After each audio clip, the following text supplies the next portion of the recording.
Cet hebdo, édition du dimanche 6 février 2022. Bien le bonjour à tous et merci d'être sur STV. CAN 2021, pas de finale pour le Cameroun, mais les Lions indomptables sont troisième de cette Coupe d'Afrique des Nations. Ils ont battu le Burkina Faso ce samedi après une séance de tir au but assez corsée.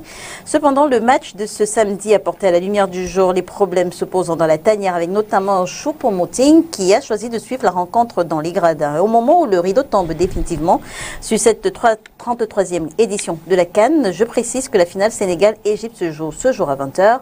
L'heure est au bilan. On le fait avec Maître Joseph-Claude Biliga. Il est avocat. Il est également militant du Rassemblement démocratique du peuple camerounais. Bonjour Maître et merci d'avoir accepté notre invitation. Oui, bonjour. Merci de m'avoir invité.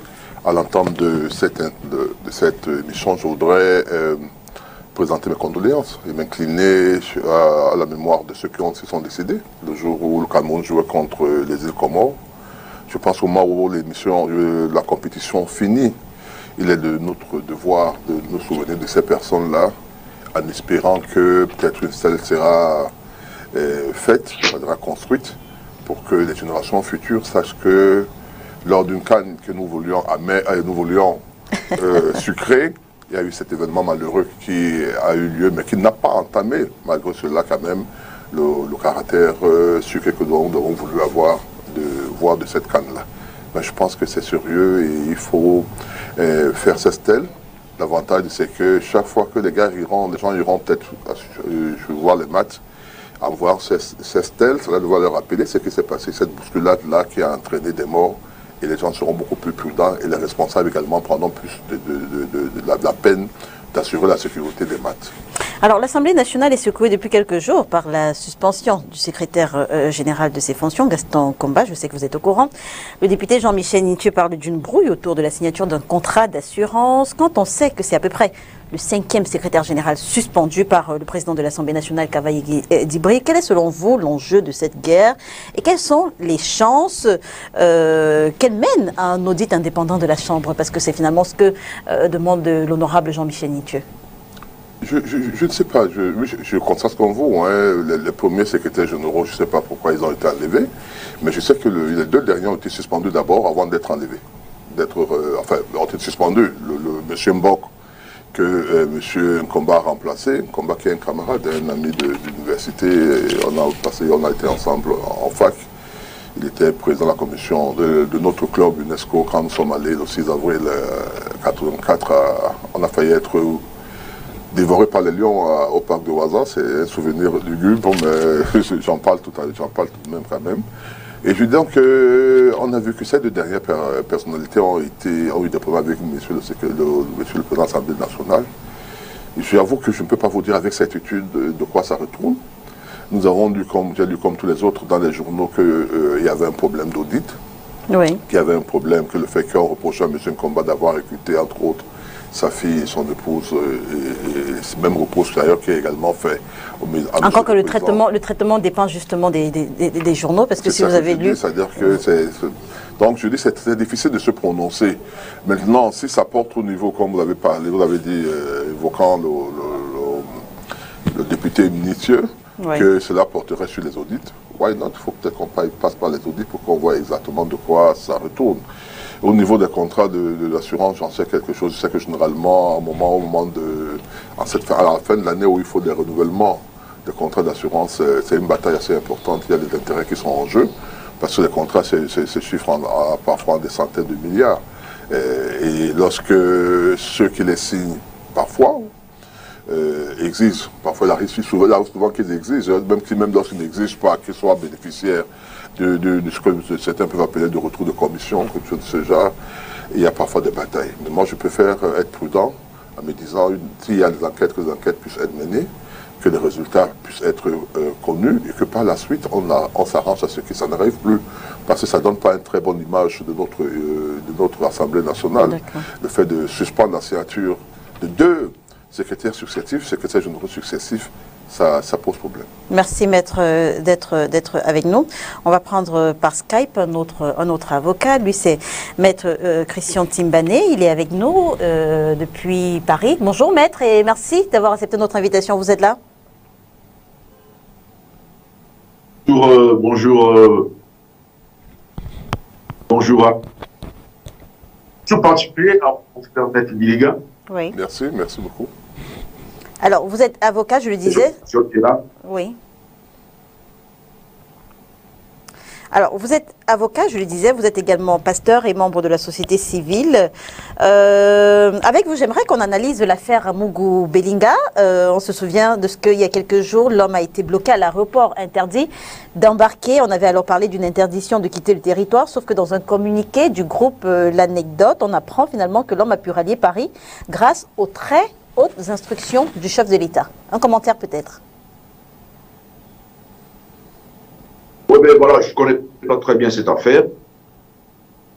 Je n'ai pas déjà confirmé de la véracité de cette action. Et à l'analyse, au vu des documents, il s'agissait d'une interdiction administrative. Ce n'était pas un mandat de procureur de la République ou d'un juge d'instruction.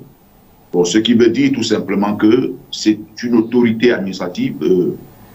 D'après certaines sources, les instructions seraient de la présidence. Ce genre de méthodes, vous voyez, ce genre de méthodes, je vais le dire clairement, ne sont pas appréciées et encouragées dans un pays. La seule personne qui peut interdire à une personne d'aller et venir dans un pays de manière démocratique, même s'il y a des mesures administratives qu'un préfet peut prendre dans le cadre de maintien de l'ordre public, il peut priver à certains individus de se déplacer. Il est interdit dans le cadre de soupçons d'affaires d'origine criminelle ou délictuelle, que ce soit les instructions qui viennent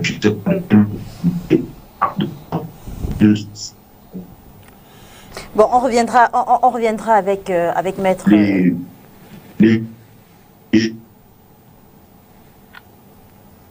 Merci.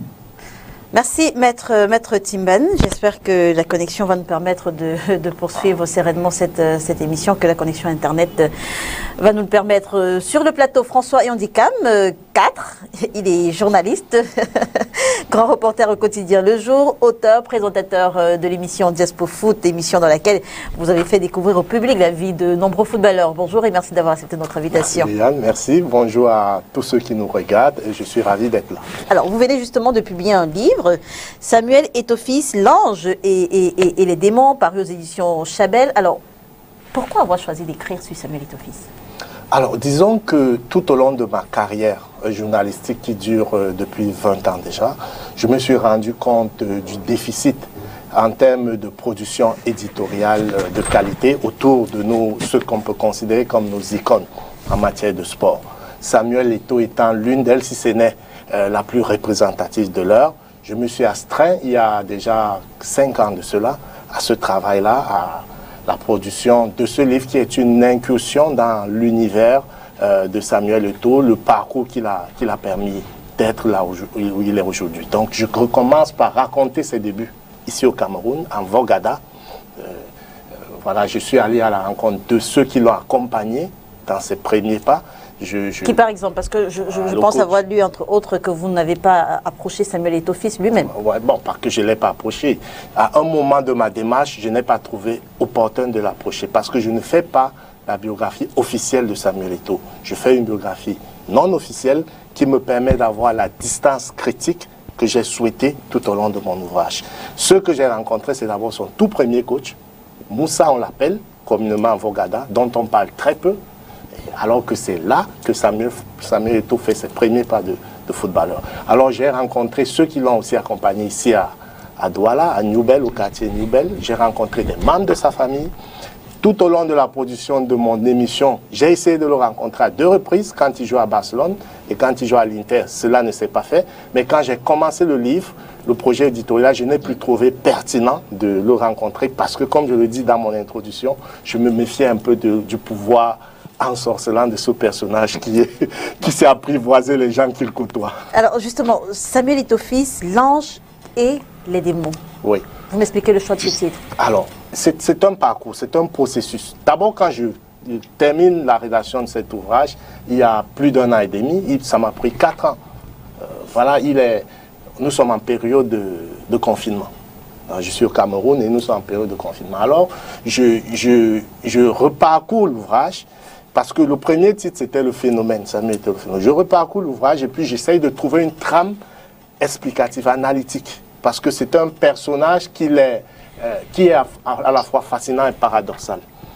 À la fois un être passionné de l'humanité, qui partage, qui a toujours partagé, qui a toujours donné, mais aussi quelqu'un d'extrêmement égocentrique.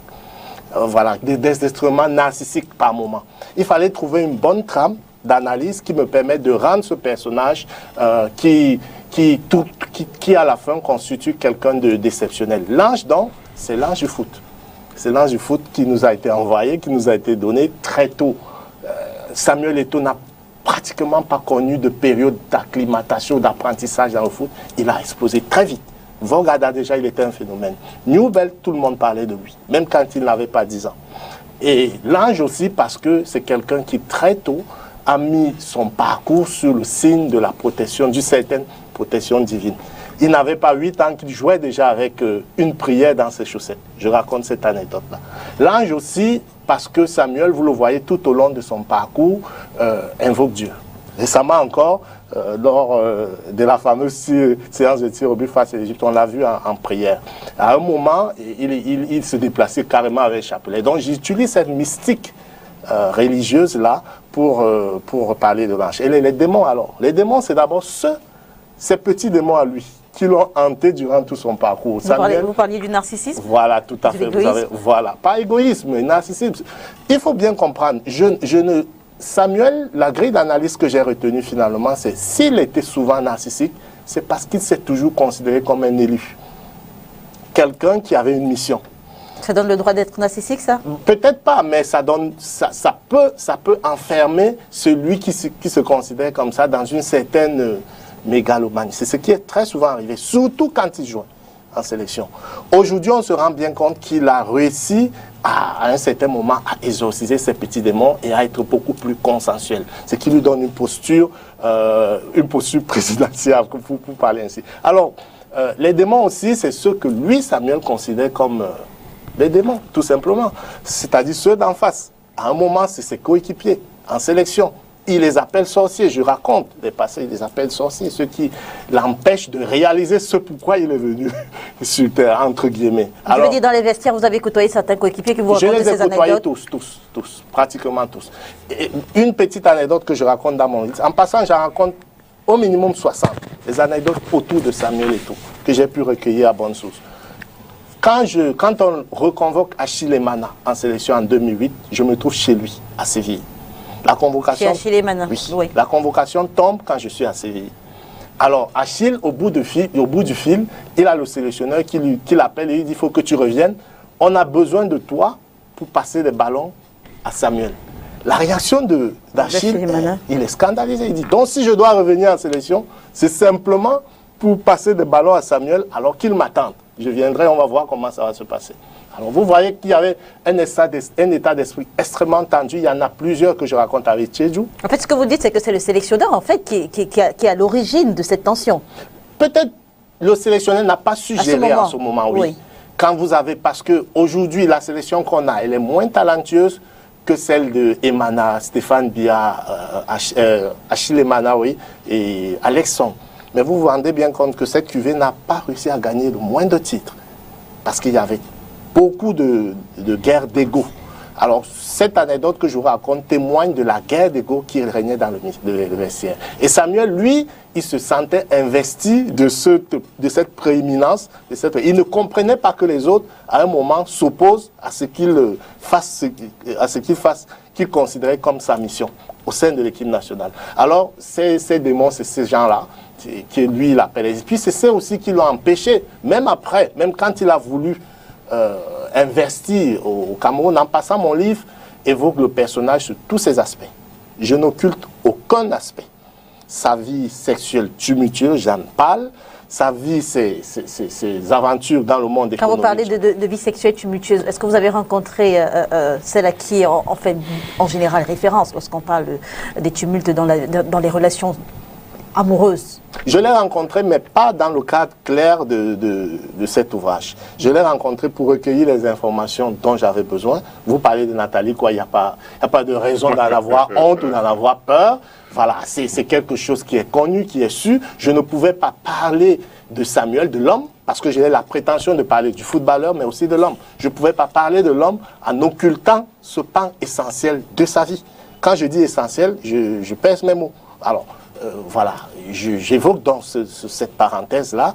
Et puis, voilà, je parle aussi de l'agent économique qui s'est pris les pieds dans le tapis, il faut le dire, qui a échoué à plusieurs reprises, très souvent parce qu'il était confronté à une adversité que je n'arrive pas à m'expliquer jusqu'à aujourd'hui. Est-ce que depuis l'apparition du livre, vous l'avez rencontré finalement, Samuel Eto'o fils? Alors, j'ai fait la démarche, en fait, je lui ai envoyé une copie du livre, et voilà, je l'inviterai à la dédicace. Mon objectif... Vous lui avez envoyé une copie du livre, mais vous n'êtes pas certain de ce qu'il est reçu, de ce qu'il...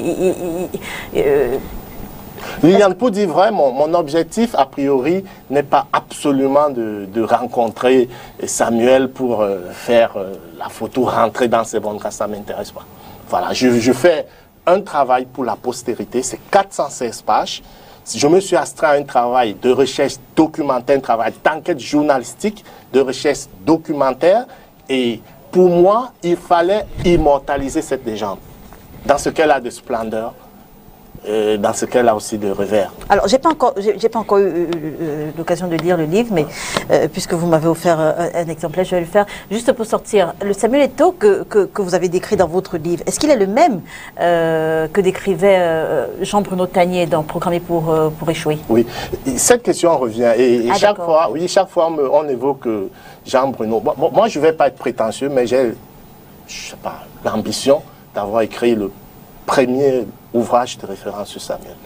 Le public jugera, mais Jean-Bruno, oui, j'en viens. Oui. Jean-Bruno n'a pas écrit sur Samuel Eto'o. Il a fait 2 livres sur les lions indomptables. 2 brillants ouvrages, que je conseille d'ailleurs à ceux qui pourront avoir, que je cite même. Dans lesquels on parle quand même de Samuel Eto'o fils. Voilà, tout à fait. Donc, c'est pour ça que j'insiste sur la question. Est-ce que c'est le même Samuel Eto'o fils que votre livre décrit finalement? En partie parce que le Samuel que Jean-Bruno décrit, c'est le Samuel footballeur, dont je faisais allusion tout à l'heure, qui se battait pour un leadership avec ses coéquipiers. Voilà, et qui très souvent, pas très souvent, qui s'est souvent pris de manière maladroite. Voilà, je répercute, mais il y a tout un chapitre, le chapitre d'entrée, qui raconte les péripéties, les coulisses de son accession à l'Africa Foot. D'accord. Voilà, comme président le premier chapitre d'ailleurs. Le tout premier chapitre. Et dans ce chapitre, on se rend bien compte que Samuel, en quelque sorte, a réussi à exorciser ces petits démons dont je parle. De toutes les façons, l'histoire nous dira. Il est également avec nous, Jean-Jacques Missé-Missé, ex-international camerounais. Bonjour Monsieur Missé-Missé, merci d'avoir accepté notre invitation. Vous êtes là? Bonjour à tous sur le plateau, à tout votre panel. D'accord. Alors, est-ce qu'il y a une actualité en particulier qui a retenu votre attention cette semaine? Qu'est-ce qui a retenu Vous étiez à fond dans la cadre. Bon, c'est notre élimination. En fait, je fais partie du comité de suivi mis en place par le ministre des Sports, directeur du COCAN, président du COCAN. Donc on a fait des recommandations qu'on a envoyées, mais on a vu que les recommandations n'étaient pas toujours suivies. D'accord. Bon, ce qui a retenu, c'est vrai qu'on est déçu, mais la victoire d'hier vient un peu atténuer les souffrances. Est-ce que vous avez interrogé le ministre, pourquoi mettre un tel comité sur place si les recommandations qu'il fait à la fin ne sont pas suivies? Vous avez interrogé le ministre sur cet aspect-là? Non, il nous a demandé de faire un travail, on a fait le travail, on lui remettait, il allait remettre à qui de droit, donc il a le staff technique. Et puis, en dernier ressort, c'est eux qui prennent la décision. Hein. Non, mais je veux dire... C'est eux qui prennent la décision sur le terrain. C'est eux qui prennent la décision, mais dès lors que ça participe quand même de votre intellect, vous ne vous assurez pas de ce que vous proposez, tout au moins, soit apprécié à sa juste valeur? Mais qu'est-ce qu'on peut faire? Vous savez, même quand on peut travailler, on peut faire des propositions à un entraîneur, Et en dernier recours, je vous dis, c'est lui le décideur, c'est lui qui prend, c'est lui qui assume la responsabilité. Tout ce qu'on peut faire, c'est lui faire des propositions, mais nous ne sommes pas dans le staff. Il a un staff technique, il a les joueurs, il vit avec les joueurs tous les jours. Nous, c'est par rapport à ce qu'on voit. C'est par rapport au manquement ou alors à tout ce qui est bon, mais surtout les manquements. Et il y en a eu énormément. Il y en a eu énormément. C'est pourquoi beaucoup de gens se plaignent. Et peut-être certains l'ont vu aujourd'hui. Mais depuis 2 ans que ce monsieur est là, j'ai toujours dit que l'équipe nationale n'a jamais fait un bon match. Les Lions n'ont jamais fait un bon match. Les Lions ont joué 2 matchs et demi. 2 matchs et demi en dehors du match d'hier. Il y a eu 2 matchs et demi, dont le match de Coupe du Monde contre la Côte d'Ivoire et puis le quart de finale contre la Gambie. C'est les 2 matchs où les Camerounais ont joué et puis la demi-mi-temps contre l'Égypte. En dehors de ça, je peux vous dire déjà, ce type, on a compris qu'il n'avait pas de qualité dès le départ. Il n'avait pas de qualité. Bon, ça, c'est le choix des responsables, de ceux qui l'ont amené. Parce que c'est pas concevable que quelqu'un qui vient d'une deuxième division en Roumanie vienne entraîner les Lions indomptables. Ça, c'est inconcevable. J'ai dit, j'étais dans cette équipe nationale depuis de fin 82 à 97. On n'a jamais vu ça. D'accord. De toutes les façons, on aura l'occasion de reparler de tout ça. Mais commençons justement avec François, l'analyse du dernier match des Lions indomptables. C'était hier. Oui. Oui. Alors, un match bizarre. Un match bizarre. Le Cameroun démarre ce match un peu timoré. On a l'impression que les gars ne se sont pas remis de la défaite face à l'Égypte. Ils sont un peu en dedans. Et on a des joueurs qu'on croyait frais, mais qui psychologiquement, c'était leur première apparition lors de la compétition, mais psychologiquement n'y étaient pas. Alors les Lions ont été mangés durant toute la première mi-temps, il faut le dire ainsi. Et on a un entraîneur qui subitement se rend à l'évidence qu'il a fait fausse route et qui ramène certains joueurs qui ont du bagage, qui ont du cran, qui en ont sous la semelle. Et on a vu tout de suite la différence. Au finish, voilà, c'est une sortie, on ne va pas dire honorable, mais une sortie qui a tenu un peu, comme disait Jean-Jacques tout à l'heure, l'immense déception des Camerounais après l'élimination face à l'Égypte. Je crois qu'on pourra rentrer un peu plus en détail, si vous voulez, dans le parcours des Lions et puis sur ce match. Justement, avec Maître Timbané, avant Maître Joseph-Claude Biliga, les prestations des Lions tout au long de cette compétition, qu'est-ce que vous pouvez en dire, Maître Timbané? Bon, déjà, je n'ai pas eu à regarder tous les matchs des Lions. J'ai regardé principalement le match, j'ai revu le match contre l'Égypte et le match d'hier, je l'ai regardé entièrement. J'ai aussi vu un match, je crois que c'était contre la Gambie. Le parcours des Lions, il faut le reconnaître. Hein, moi, je ne fais pas la langue de bois. Et il n'a pas été celui qu'on attendait. Voilà, les Lions n'ont pas fait ce qu'il fallait. Déjà, les matchs qu'ils ont eu à jouer contre le Burkina et avec ce fameux match contre les Comores, je ne peux pas m'en réjouir. Bon, c'est un parcours médiocre. C'est un parcours médiocre. Mais pour revenir sur le match des demi-finales, vous êtes dur, maître. C'était pas surtout la. C'était pas la. Vous allez souffrir d'écouter ce genre de discours parce que les Camerounais font semblant, ils évitent. Vous voyez, nous sommes en conflit permanent avec la vérité au Cameroun. Quand vous dites la vérité, on vous prend pour un anti-patriote, quelqu'un qui n'aime pas le pays. Mais tout le monde voit bien. Tout le monde a l'évidence que cette équipe-là n'a pas été terrible. Cette équipe a même eu le chance d'arriver là. Mais si on en a contre l'Égypte, moi, ce que j'ai constaté, la principale cause, c'était le stade. Le stade, mais la pelouse n'était pas bonne. Je ne sais pas, il y avait un trop plein d'eau et les joueurs camerounais qui sont souvent très physiques, qui ont besoin d'appui. L'international Michel ne peut pas me démentir là-dessus. Et quand quelqu'un qui est physique n'a pas la possibilité d'avoir des appuis, c'est difficile pour lui de jouer. C'est ce qui s'est passé avec le Stade Olimbe. Mais en ce qui concerne l'entraîneur, moi je voudrais dire aux Camerounais qu'il faut faire attention. Vous avez tellement changé d'entraîneur depuis. Et dernièrement, c'était Silov, qu'on a expulsé, qu'on a chassé comme un moins que rien. Et cet entraîneur, aujourd'hui, avec ce qu'il a comme effectif, moi je trouve qu'il a fait un bon parcours. Nous sommes en train d'attendre les barrages de la Coupe du Monde. Et là, il nous a qualifiés pour le premier tour. Et nous sommes à un pas de la Coupe du Monde. Nous avions en demi-finale de Coupe du Monde, nous sommes classés 3. Et en plus, si on compare si on compare avec l'entraîneur qui a non, comme M. qui avait déjà entraîné des grands clubs en France, comme l'ancien entraîneur du Real de Madrid qui avait été là, qu'on a amené au Cameroun. Moi, je crois que cet entraîneur a fait du bon travail. Et quand M. Missé dit qu'un entraîneur de deuxième ou troisième division, je suis désolé, on n'est pas bon entraîneur parce qu'on a eu un entraîneur de grand club.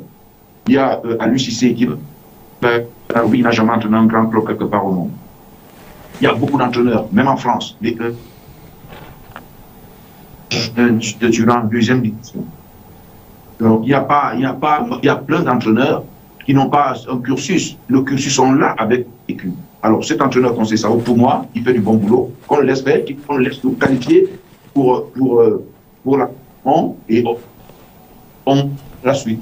D'accord. Maître Biliga, avant François, sur les prestations des Lions pendant cette Coupe d'Afrique des Nations. Oui, hier je n'ai pas eu l'occasion de voir le match parce que j'étais en route de Yaoundé en venant à Douala. Malheureusement, enfin, lorsque j'ai ouvert la radio, on était mené 2-0.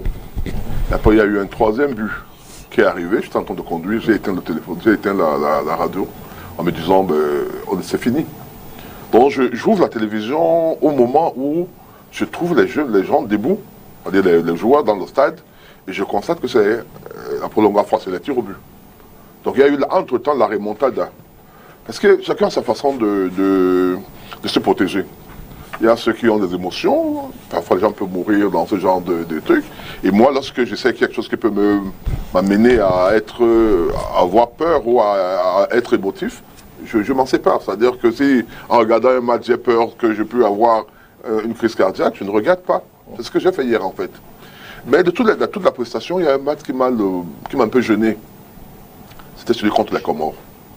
Dans les circonstances qui ont entouré ce match, pas que j'accuse la fédération ou le Cameroun d'avoir, comme les autres l'ont fait de manière maladroite, d'avoir lancé, entre guillemets, le Covid à ces gens-là, ou bien déclaré des gens Covidés alors qu'ils ne l'étaient pas.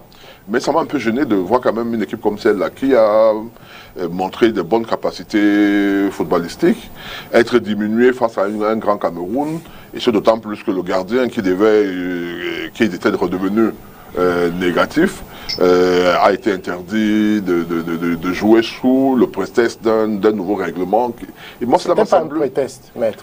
Oh, je sais pas si c'est le règlement, tout simplement. Apparemment, qui a été fait le jour, là, le matin même. Non. Il y a eu une nouvelle communication pour préciser. Mais est-ce que c'était le règlement initial? C'était pas ça, mais initial, non, la CAF a fait une sortie pour faire cette Je n'accuse personne. Moi, ce que je suis en train de dire, c'est que ça présente mal.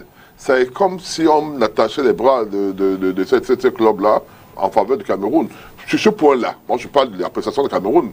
Je ne rentre pas dans les débats où on nous a insultés ou qui était totalement erroné, puisque c'était pas seulement le Cameroun qui n'a pas eu des gens covidés, encore qu'il y avait même eu des positifs quelques temps avant le match, il y avait 5 joueurs camerounais, et il y a beaucoup d'autres équipes qui n'ont pas eu une seule personne ayant eu déclaré positif, déclaré positif au Covid.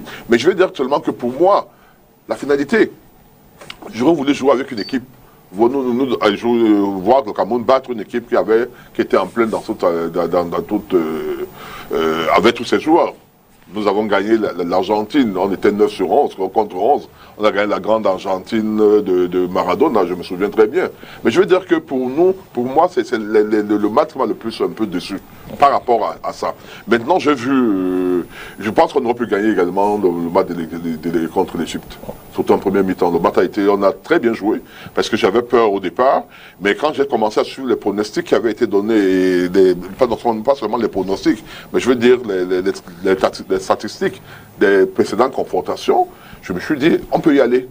Effectivement, on a failli y aller. Le reste, maintenant, les tirs au but, pour moi, il y a toujours quelque part un zeste soit de malchance, soit de... Manque de préparation, vous évitez de dire le mot préparation. Non, il n'y a pas forcément de préparation. Je vous assure que même les plus bons tireurs de pénalty, parfois les ratent, les loupent. Il arrive souvent que les gardiens qui sont les piètres gardiens parviennent à... Oui. À la façon dont les joueurs ont mené justement cette séance, est-ce que vous avez eu l'impression que cette éventualité-là... Pour les trois que j'ai vus, je pense qu'ils n'avaient pas l'air d'avoir été préparés. Et c'est pour cette raison que lorsqu'on voit ce qui s'est passé hier, avec ceux qui ont tiré hier, on se rend compte que ceux qui avaient tiré hier, en fait, certains avaient été remplacés lors du précédent match. Donc ces gens-là auraient pu peut-être marquer. En gros, l'entraîneur a ajusté mais jusque-là, il y a toujours un zeste de hasard, je veux dire, de destin qui peut jouer. Lorsqu'un joueur tire, par exemple, une balle et que le poteau, ça tombe sur le poteau, par l'angle par exemple, il suffit de 2 ou 3 cm pour que la balle se retrouve dans les filets. Donc je pense. Maintenant, je voudrais terminer en disant ceci tout à l'heure par rapport à l'entraîneur. Moi, ma position a toujours été claire et simple. Trouvons-nous des entraîneurs camerounais. D'accord. On a vu le Burkina, je crois, il a un entraîneur qui est un ancien commissaire de police, je crois, le Sénégal, etc. Pourquoi pas, on a vu Djelezek, ou tu n'es peut-être pas encore bien très jeune, il y a eu Djelezek entraîneur, il y a eu Jules Nyonga entraîneur, il y a eu Raymond Foboté entraîneur. On a une fois un entraîneur local, l'entraîneur des gardiens. Mais je suis en train de vous donner des entraîneurs je veux dire au Cameroun. Je vous donne des entraîneurs principaux camerounais. Djelezek, Raymond Foboté, Jules Nyonga, je crois bien même il y a Tangano autour, il y a Manga Ongene, il y a celui que vous connaissez là, celui qui a été malade dernièrement là. Thomas Kono. Pardon? Il y a eu Seke Léonard, il y a eu beaucoup d'entraîneurs camerounais et qui ont donné des très bons résultats. Alors moi, je ne comprends pas pourquoi nous avons tout ce complexe du blanc qui doit venir gagner des centaines de millions de fois. Donner même le tiers de ce que vous donnez à un entraîneur expatrié, à un entraîneur camerounais, les résultats seront là. Alors moi, je voudrais dire 3 choses au moins. La première concerne l'incurie managériale dans laquelle le football camerounais, le sport camerounais est plongé depuis plusieurs années. C'est trop facile d'accabler aujourd'hui un entraîneur. Alors qu'on est bien conscient que, nous sommes allés le chercher, il n'a pas forcé les portes pour arriver ici, et de 2, on savait bien quel était son niveau, quelles étaient ses qualités. Déjà, quand je parle d'incurie managériale, les commissions du genre créées avec Misset que je redécouvre tout à l'heure, sont complètement incongrues dans un environnement professionnel. Vous ne désignez pas un entraîneur pour après faire une commission, après qui rendra un rapport que vous transmettez. Non, vous désignez un entraîneur, vous le faites entièrement confiance. Il se trouve que le choix de M. Conceição était calamiteux. Il faut dire les choses comme elles sont. Autant on pouvait se permettre, il y a 20 ans, 30 ans, d'aller chercher un Claude Roy qui n'avait quasiment pas d'expérience de management au haut niveau pour venir diriger les... Peut-être que la commission, comme celle dans laquelle M. Misset, comme celle à laquelle M. Misset faisait partie, a été créée justement après que le Cameroun se soit rendu compte du choix calamiteux, ce sont vos mots. Vous vous en débarrassez. Si l'entraîneur n'est pas bon, on le vire, on en prend un autre. Encore que cet entraîneur a pour adjoint quelqu'un qui a un pedigree beaucoup plus important que le sien, François Mambiik. Si François Mambiik est dans l'encadrement, si on estime que Conceição ne donne pas les résultats escomptés, on le vire, on peut faire monter François en attendant faire... voilà. Ce que je voulais dire, c'est qu'il y a donc cette incurie managériale qui fait qu'on fait les choses. On prend Conceição qui n'a pas, qui en réalité a plafonné. Moi, je ne vais pas m'acharner sur lui. Il y a eu du bon. Il y a même du bon depuis qu'il est venu et qu'il est arrivé au Cameroun. Il nous a permis de découvrir des joueurs comme Noutoro, Umgwet, il a fait confiance à des joueurs comme Castellet, sur lesquels on ne misait pas beaucoup. On ne peut pas jeter le bébé avec l'eau du bain, mais il a plafonné. Comme on dit au quartier, c'est son niveau. Vous voyez bien que contre l'Égypte, il a été incapable d'anticiper une séance de tir au but. Vous ne faites pas sortir les joueurs qui ont de la bouteille, vous ne faites pas sortir les joueurs qui ont vécu à quelques minutes de la séance de tir au but. Vous avez Toko Ekambi, vous le sortez, vous pouvez faire rentrer Choupo, vous ne le faites pas, vous faites tirer des pénaltys par des joueurs qui, sont des binationaux. Ils n'ont pas cette mentalité camerounaise, il faut le dire. Ils sont nés là-bas, ils ont grandi là-bas. Et pour beaucoup, ils viennent au Cameroun parce qu'ils n'ont pas pu la chance ou les compétences. Certains ont également été appelés de l'autre côté, mais ils ont choisi de jouer avec... Je veux dire, est-ce que le fait d'avoir une double nationalité... Non, ce que je veux dire, c'est que notre football, en réalité, qu'on ait une 3e place aujourd'hui, c'est un miracle au niveau africain. Nous sommes au creux de la vague. Nous n'avons pas un football sur le plan local pour faire émerger des talents. Nous sommes obligés d'aller prendre des binationaux qui très souvent ne sont pas imprégnés de ce que c'est l'esprit camerounais. C'est ce que je dis. Vous avez reçu ici, s'il vous plaît, maître. Moi, je ne voudrais pas que tu rentres dans ce débat-là. Vraiment, ce n'est pas le débat, ce n'est pas un bon débat constructif. Oui. Nous sommes Camerounais. Que certains, pour une raison et pour une autre, se sont retrouvés français ou je ne sais pas quoi autre. Il n'en demeure pas moins que l'esprit, le fighting spirit, et on l'a vu hier, ce que nous appelons aujourd'hui, d'une manière camerounaise, le Hemley, existe partout. Il n'est pas parce que j'ai un parent français, Tokoto Jean-Pierre. C'était quand même un très grand joueur, mais c'est un métis. Oui. Ils sont nombreux qui sont métis. Les Choupo-Mouti dont on parlait, c'est un métis. Pas dire que, si vous me laissez aller moi je ne suis pas dans des considérations politiques. Moi, je vous parle du terrain et des faits. Vous avez reçu ici sur votre plateau Joseph Désiré Diop. Voilà l'exemple d'un joueur. On peut aussi ajouter Choupo-Moting et Joël Matip. Voilà des joueurs qui ont choisi délibérément le Cameroun, alors qu'ils avaient la possibilité de jouer pour une autre sélection. Quand vous parlez de Moukodi, vous parlez de Léa Siki, c'est des joueurs qui ne peuvent pas jouer ailleurs qu'au Cameroun. Il faut dire les choses. Ils n'ont pas le niveau pour jouer pour la France. Il faut le dire les choses telles qu'elles sont. C'est ce que je voulais dire. Et on se retrouve à prendre ce type de footballeur parce que le Cameroun, à un moment, a arrêté de former, de sortir des joueurs de valeur. En fait, qu'on est aujourd'hui à terminer troisième, c'est du pain béni quand on regarde comment est-ce que l'état dans lequel notre football se trouve. Il faut repartir à la base, recommencer par les fondamentaux, et c'est en ce sens que l'arrivée de Samuel Eto'o et le grand boom infrastructurel qu'on observe aujourd'hui est une bonne chose pour que le football camerounais renaisse. Jean-Jacques Missé, est-ce que l'esprit camerounais a manqué à ses joueurs? Oui. Il y a déjà depuis un bon bout de temps, il y a cet esprit qui a manqué, qui manque même. Parce que certains viennent en équipe nationale, je pense. L'équipe nationale est devenue pour certains un tremplin. Alors que cette équipe, c'était l'aboutissement. Moi, je me rappelle quand on m'appelle en équipe nationale fin 82, je suis au lycée de Ngaoundéré. Les Lions sont entrés d'une Coupe du Monde sans défaite. C'était mes aînés. J'arrivais là, le tout petit. Et j'ai dit, si on m'avait appelé, si on m'avait dit, tu viens en sélection, même s'il faut que je prenne mon sac, je marche à pied de Ngaoundéré à Yaoundé, je serais venu à pied. Parce que c'était pour moi l'aboutissement quand je jouais dans l'entente de Ngaoundéré. Pour un jeune comme moi arrivant en équipe nationale, après une saison en première division, c'était le sommet. Mais aujourd'hui, certains arrivent en équipe nationale pour pouvoir trouver un club. Alors qu'on doit avoir des joueurs confirmés, on ne vient pas tester des joueurs en équipe nationale. On ne vient pas tester des joueurs en équipe nationale. Et ça doit être fait dès la base. C'est-à-dire qu'ils doivent gagner quand ils viennent. Ils viennent avec ça. Oui, allez-y. Donc, c'est pourquoi je dis cette mentalité a manqué. On a même vu ici. C'est-à-dire que il y a certains joueurs, on se demande ce qu'ils viennent faire. Je ne vais pas taper sur eux parce que bon, il y a certains qui se reconnaissent. Ils sont entrés, quand on dit souvent les remplaçants, déjà chaque fois qu'il remplaçait, ceux qu'il a mis sur le terrain n'ont rien apporté. Absolument rien. Donc autant il fallait qu'il laisse le match se terminer avec ceux qui étaient sur le terrain. Donc c'est la preuve qu'il y a certains joueurs là ils sont venus là, je ne sais pas, pour essayer de trouver un club, parce que quelqu'un comme Bassogo, il a passé tout son temps en France. Il ne pouvait pas rentrer en Chine parce que s'il rentrait en Chine, il était mis en confinement. Et le confinement en Chine, on sait combien de temps ça dure. Donc le temps qu'il arrive là-bas, il est en confinement et directement on rappelle les Lions en stage. Mais il n'était pas prêt. Mais on l'a quand même appelé, on l'a mis là, on s'est dit bon, peut-être avec son expérience, il peut apporter quelque chose. Mais lui, il venait comme s'il devait encore prouver quelque chose. Non. Il ne venait pas pour prouver, les gens le connaissaient. Il devait jouer plus intelligemment. Il a manqué cet esprit de cohésion, de solidarité, de groupe.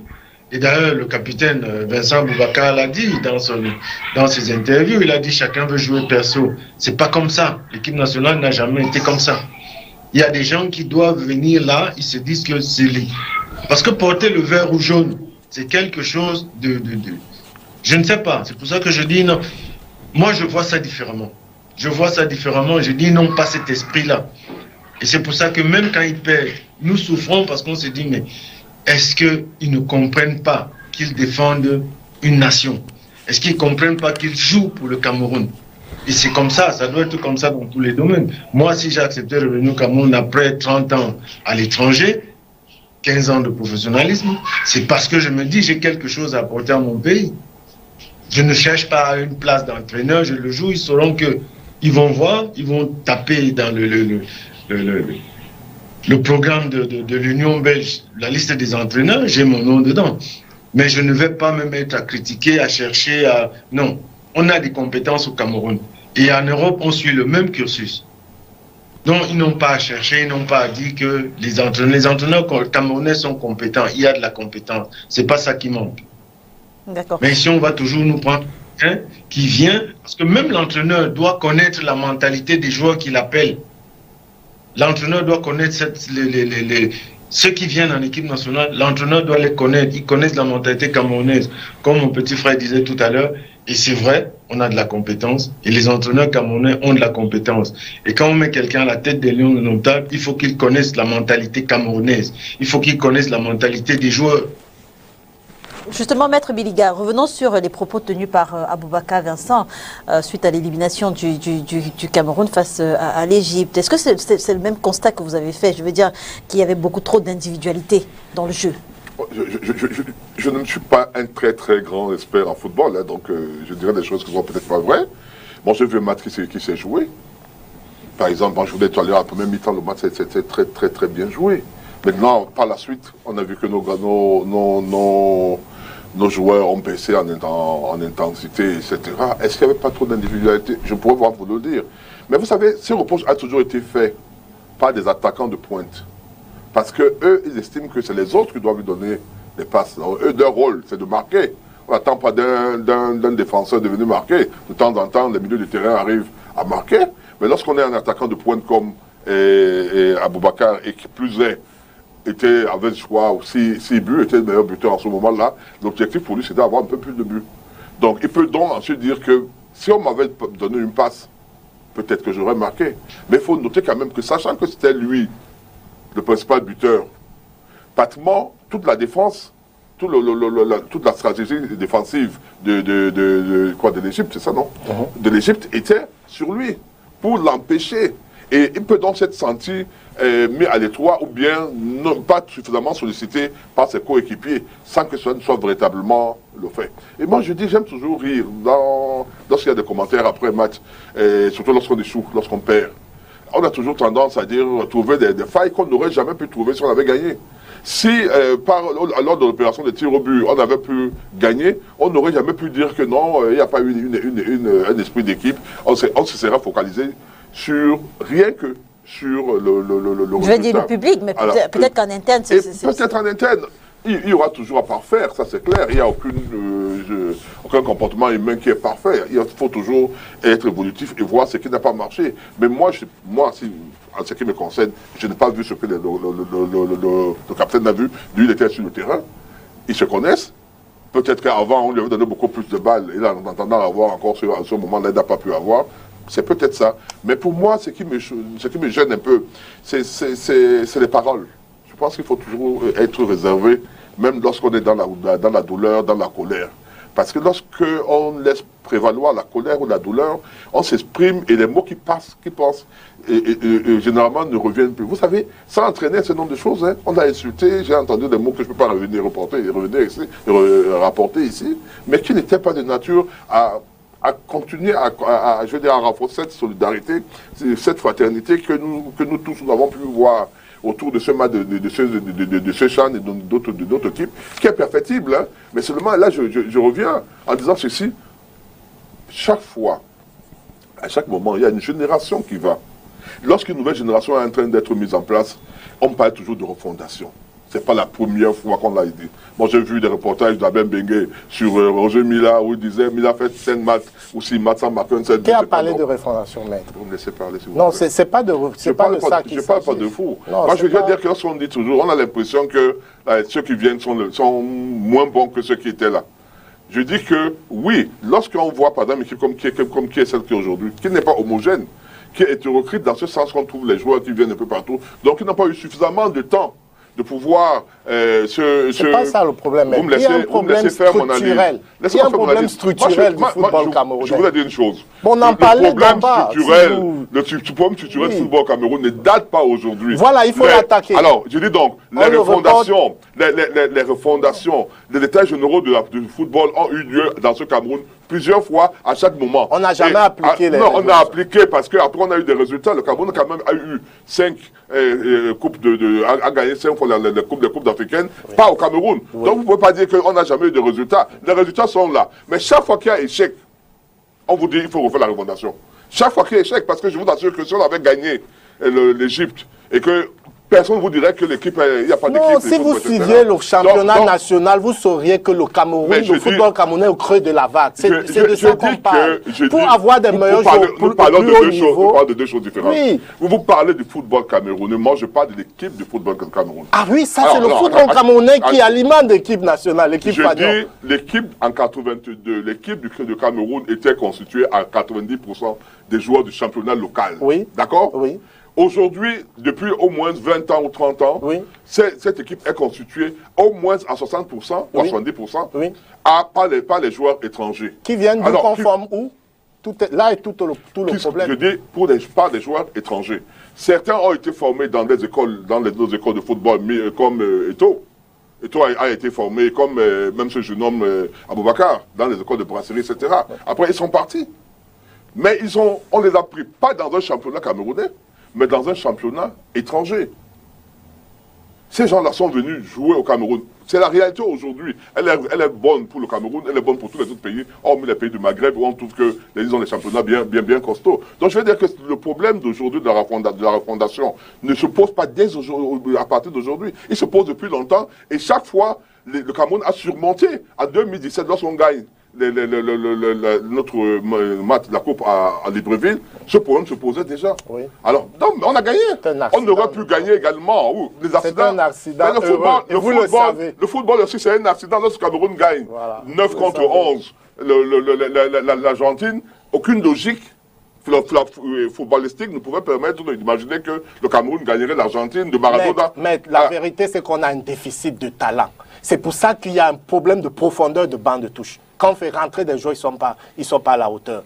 On n'a pas assez de talent, même sur le plan international. C'est le problème qu'il faut poser. Et pour avoir des talents, il faut avoir un championnat national compétitif. On a eu des talents. Est-ce que lorsque ton fils devient champion... Oui, je vous explique. Est-ce qu'il y avait un championnat compétitif? Ce qui s'est passé, Liliane, c'est que pendant 10 ans, il y a 2 structures qui ont formé des joueurs au Cameroun.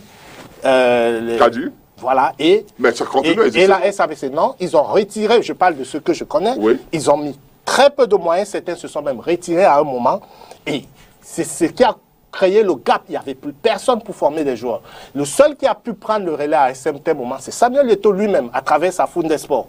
Parce que pour former, et vous verrez bien qu'en sélection nationale aujourd'hui, vous avez 3 ou 4 joueurs issus de l'affrontation de Samuel Eto'o. Il faut revenir à la base. Il faut former des joueurs pour écrémer au plus haut niveau pour qu'on ait une équipe nationale compétitive. On peut avoir des accidents heureux de parcours, mais tant qu'on n'attaque pas de fond les problèmes du football camerounais, on ne peut que naviguer avec. Heureusement, la chance qu'on a, c'est que Samuel, qui connaît bien ces problèmes-là, est aujourd'hui à la tête de la On aura l'occasion de reparler de Samuel Eto'o avec maître Christian Timbane. Tout à l'heure, vous avez évoqué le cas Joseph Désiré Diop. On a également parlé de Joël Matip. Et on a cette situation qui se pose désormais avec Choupo-Moting. Oui. J'aimerais qu'on prenne cette petite vidéo. Le joueur a finalement assisté à la rencontre dans les gradins avec le public. Qu'on prenne cette vidéo et qu'on passe la parole à maître Christian Timbane.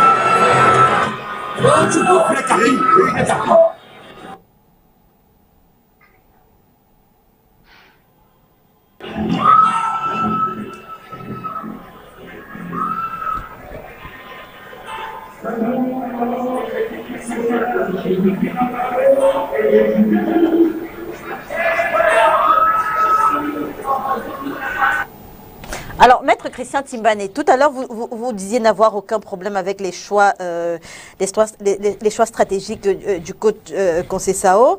On remarque quand même que dans aucune rencontre de cette Coupe d'Afrique des Nations, le joueur Choupo-Moting n'a été un premier choix, on va lui dire. Est-ce qu'il a manqué au jeu durant cette compétition, maître Timbane?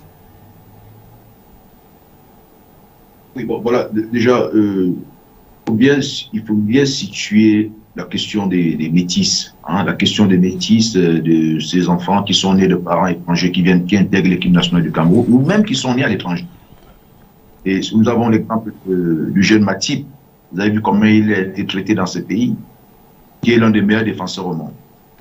Et ça ressort, ce comportement-là est animé par les idées de mon frère, du journaliste, notre frère, Monsieur Nkam, qui pense qu'il y a un esprit camerounais, que ceux qui sont nés au Cameroun ont un esprit camerounais. C'est-à-dire qu'il y a une sorte de rejet. Il y a une sorte de rejet de ces personnes-là. Et ce qui est que si pas dans cette équipe-là, va se rendre compte que la plupart de ces jeunes-là n'ont même pas vécu au Cameroun. Un garçon comme Toko Ekambi, certes, il est né à Douala, mais Toko Ekambi a grandi au 13e arrondissement. Je connais bien le petit. Il a grandi ici, c'est un petit Français. Il n'a rien du Cameroun. Ils sont nombreux comme ça dans l'équipe-là. Hein. Les Castillés et tous les autres.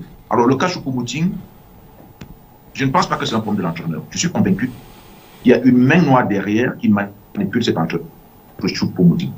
Ce n'est pas la première fois qu'on essaie d'écarter Choupo-Moting. Parce qu'on n'accepte pas. Les Choupo-Moting n'entrent pas dans les registres. Vous voyez, il y a beaucoup de corruption dans cette équipe des Lions indomptables. Les Lions indomptables, il y a toujours eu des problèmes de corruption. Il y a des agents de joueurs qui travaillent avec des entraîneurs. Et c'est d'ailleurs pourquoi on avait décidé de ne même plus prendre des entraîneurs locaux. Parce que tous les entraîneurs camerounais qui ont été là, ce n'est pas parce qu'ils ne sont pas compétents, grand frère. C'est parce qu'il y a un problème de moralité. Ils travaillent avec des agents de joueurs. Moi, j'ai des exemples. Je ne peux pas les citer ici pour éviter des polémiques inutiles. Donc, il y a des joueurs camerounais, il y a des agents de joueurs camerounais qui travaillent avec des entraîneurs. Et quand vous regardez très bien le cas de Choupo-Moting, vous vous rendrez compte, parce que moi, j'ai fait mon analyse, je regarde les choses. Vous allez vous rendre compte que l'entraîneur, certainement, voulait faire jouer ce joueur, mais il y a des mains qui sont en train de se dire que Choupo-Moting, moi, je ne suis pas son agent de joueur. Son père est son agent de joueur. On le gagne derrière Choupo-Moting. Mieux, on fait jouer tel, parce que là, nous, on fait la canne, on va faire signer des contrats. Voilà le problème de Choupo-Moting. Et l'entraîneur est là, qui est fébrile, avec toutes ces attaques, toutes ces émissions de Camerounais autour de l'équipe nationale, qui infestent l'atmosphère, qui l'empoisonnent, et qui sont là, qui sont en train de dire, ben, si tu ne viens pas, si tu ne fais pas ceci, on va te faire partie. Et lui, il est dans cette sorte de fébrilité. Il est à ses débuts, il veut réussir. Certainement, je suis convaincu qu'il ne fait pas un procès d'intention. Parce que ce n'est pas pour la première fois qu'on assiste à ce genre de situation. On a eu des cas de joueurs qui sont arrivés comme ça. Des joueurs, parce qu'on n'a pas un intérêt à les avoir, parce qu'on ne gagnera rien derrière eux, on les met au banc de touche. Donc, moi, je ne vois pas Conseil Sao qui veut réussir, qui veut gagner, refuser Choupo-Moting. Non. Regardez, prenez un exemple. Vous avez le comportement de Zambo-Anguissa vis-à-vis de Choupo-Moting. Est-ce que, si on parle footballistiquement parlant, on peut comparer Zambo-Anguissa et Choupo-Moting? Il a refusé de le saluer, il a raboué publiquement cette vidéo-là. Elle est sur les réseaux. Quand vous voyez ça, qui est derrière Zambo-Anguissa? Qui est son agent de joueur? Vous voyez? Quelle est l'influence de cet agent de joueur? Qui est-il? On sait comment ça se passe. C'est une affaire d'argent. Et c'est pour ça que nous avons décidé de décrier la corruption du Cameroun. Il y a trop de corruption. Et c'est pour ça que je vais continuer à désapprouver la présence d'un entraîneur camerounais. Parce qu'on va vivre alors la pire, je vous assure, des corruptions que vous n'avez jamais imaginées. Ils aiment les Camerounais. Ils font un culte à l'argent. Alors que nous, les supporters, nous voulons voir du beau football. Donc le problème de Choupo-Moting, ce n'est pas cet entraîneur. Conseil Sao n'a pas, je peux pas dire, il n'a pas ce charisme-là pour mettre un joueur comme Choupo-Moting au banc. Vous serez même surpris que des personnes que vous vénérez sont derrière la mise à l'écart de Choupo-Moting parce qu'ils n'ont aucun intérêt. Le cas Choupo-Moting, François, avant. Oui, bon, François, voilà. Ensuite, Michel et puis Maître. Je voudrais, il faut remettre les choses dans leur contexte, ok? Le cas Choupo-Moting, pour ceux qui suivent le football camerounais, date de mars de l'année dernière. Choupo-Moting était le capitaine de la sélection nationale. C'était lui le capitaine. Et il est convoqué par Conseil Sao, il ne vient pas. Il explique sa non-présence par le fait qu'il n'a pas reçu, son club n'a pas reçu de fax. C'est là où vient la rupture avec Conceição ne l'admet pas, il se dit que c'est un manque de respect vis-à-vis de la sélection nationale. À partir de là, il le dessaisit du brassard et plus tard, il commence à trouver des subterfuges. Moi, je vais dire une chose simple. Ça prouve simplement, il ne faut pas chercher des choses un peu lunaires, ça prouve simplement l'incapacité de Conceição à gérer un joueur de la trempe de Choupo-Moting. Il n'a jamais eu à gérer un joueur de cette trempe-là, que ce soit en Roumanie où il a entraîné. On ne brime pas un talent. Choupo-Moting est un talent qui aurait pu maximiser la créativité offensive des Lions indomptables. Le brimer comme on l'a fait est quelque chose de très néfaste. C'est un mauvais signal que l'on envoie même au groupe. C'est une incapacité managériale pure et simple. Il n'arrive pas à accommoder Choupo-Moting dans son système de jeu. Il a essayé quelques fois et il n'a pas le résultat escompté. Et quand vous vous retrouvez face à une telle situation, la solution, ce n'est pas de brimer ce talent-là, c'est de l'accommoder, de trouver une animation offensive qui puisse lui permettre d'exprimer sa juste valeur. Conceição en est incapable et ce qui fait qu'il a tout le temps relégué Choupo-Moting au banc de touche. Ça a frustré le joueur. On est arrivé à une situation quasiment explosive. Et pour parler il m'a laissé tout à l'heure, je n'ai aucun problème avec les binationaux de manière objective. Je dis simplement, les meilleurs doivent jouer en équipe nationale. Nous sommes obligés d'aller les chercher aujourd'hui parce que le réservoir de talent que l'on a n'est pas suffisamment grand pour écrémer au haut niveau. Donc on est obligé de prendre des joueurs qui viennent parce qu'ils n'ont pas pu être sélectionnés en équipe de France pour certains. C'est ce que je dis. Jean-Jacques Misset, le cas Choupo-Moting, comment est-ce que vous l'analysez? Je crois que je ne sais pas, comme mon jeune frère a expliqué tout à l'heure, mais je pense quand même que c'est un manque de respect vis-à-vis de lui, parce que c'était le capitaine de cette équipe. Quand il est rentré il a joué contre l'Éthiopie, on a vu cette fluidité dans le jeu, il était à la base des actions, et puis sans explication, il le met sur le banc. Donc vraiment, je pense que si le Paris Saint-Germain l'a pris, ou si le Bayern l'a pris après, ce n'est pas... Donc tous ces gens-là, tous ces experts, ces clubs-là se sont trompés. Je ne pense pas qu'ils se sont trompés. Donc ici, ça a été un manque de respect total vis-à-vis de Choupo. Ça a été un manque de respect total.